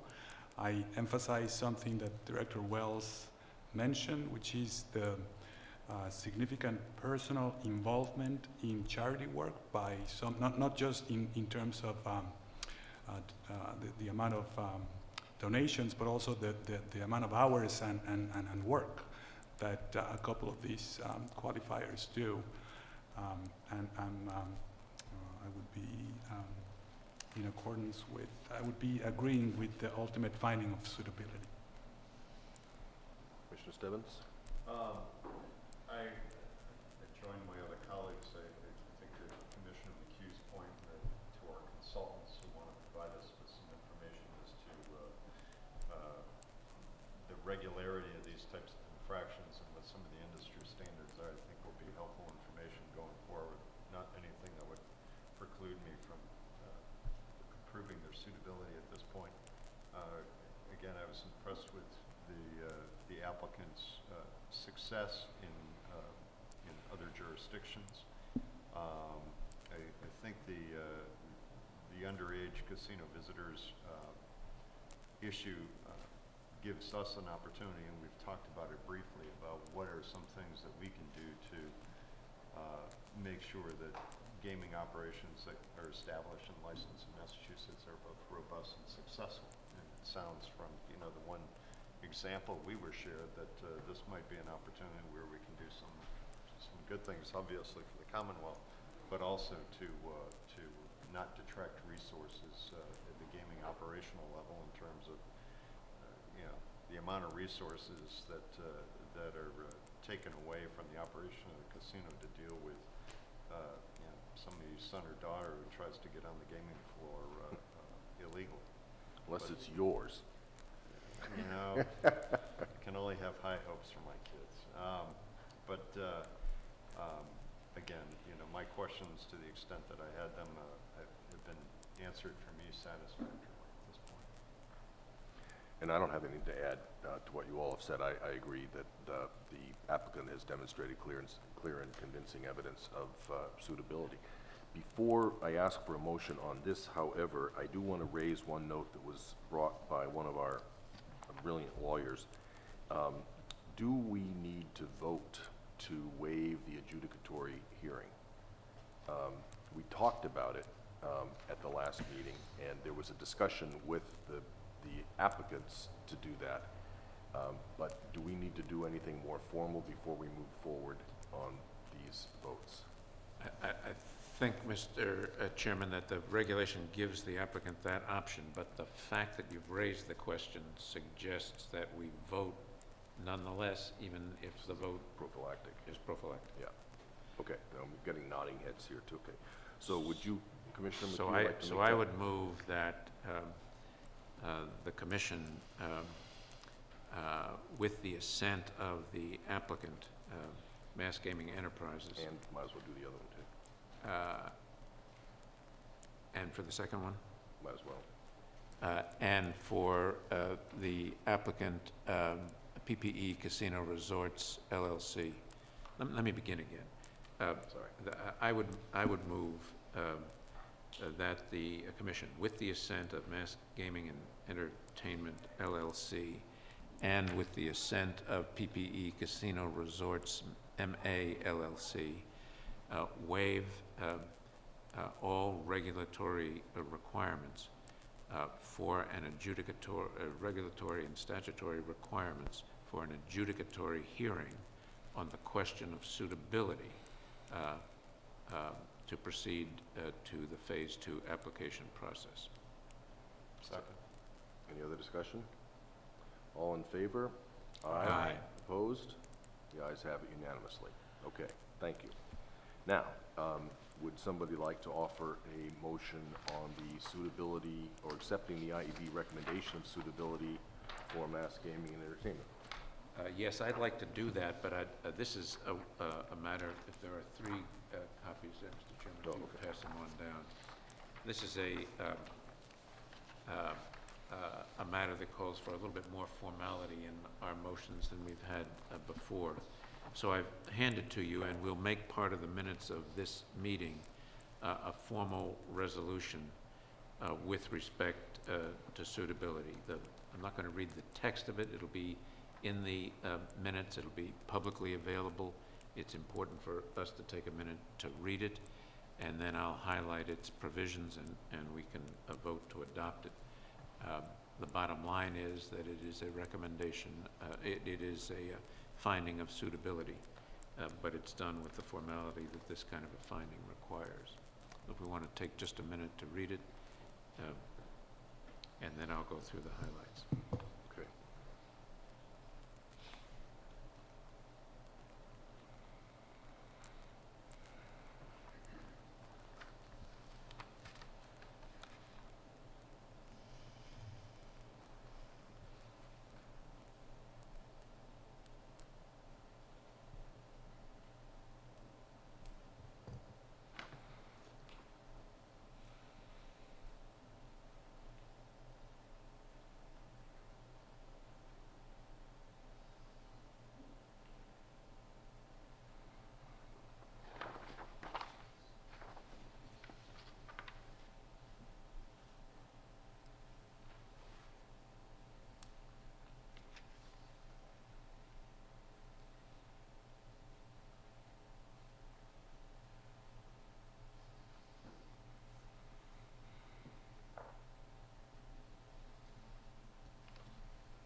I see, I think that everybody's finished reading. I could have read it. The reason I'm not reading it is that it is a formal document, and I don't want there, sometimes I misread things. I don't want there to be any discrepancy between what the document says and what I say it says, because it's what the document says that we're adopting. So, in essence, the document recites, and this is a general summary, it's not the document itself, that MGE filed a application, complied with the Phase 1 requirements, paid all the fees. The IEB conducted a thorough and comprehensive investigation, and a report in redacted form has been made part of the records of the today's meeting. They've recommended, the IEB has, that MGE be found suitable, and it goes on to say that the Commission agrees with the recommendation that a positive suitability issue, and resolves that after review of the suitability report, it finds MGE suitable, issues a positive determination of suitability, deems MGE suitable to proceed to file an RFA 2 application, and it will continue to review MGE's ongoing suitability as it proceeds through the RFA 2 process, that a continued observation may require further submissions of information from time to time. That is a summary of the document. I move that the commission adopt the recommendation, adopt the finding of suitability in the form contained in the two-page document I've distributed and that is now before each of the commissioners and that I've just summarized. Second. Any further discussion? Other discussion? All in favor of the motion as offered? Say Aye. Aye. Opposed? The ayes have it unanimously, and congratulations and welcome to our first suitable applicant, Mass Gaming Entertainment. Thank you very much. It's really a pleasure. Thank you. All right, Thank you. Good luck. good luck, yeah. Find a site.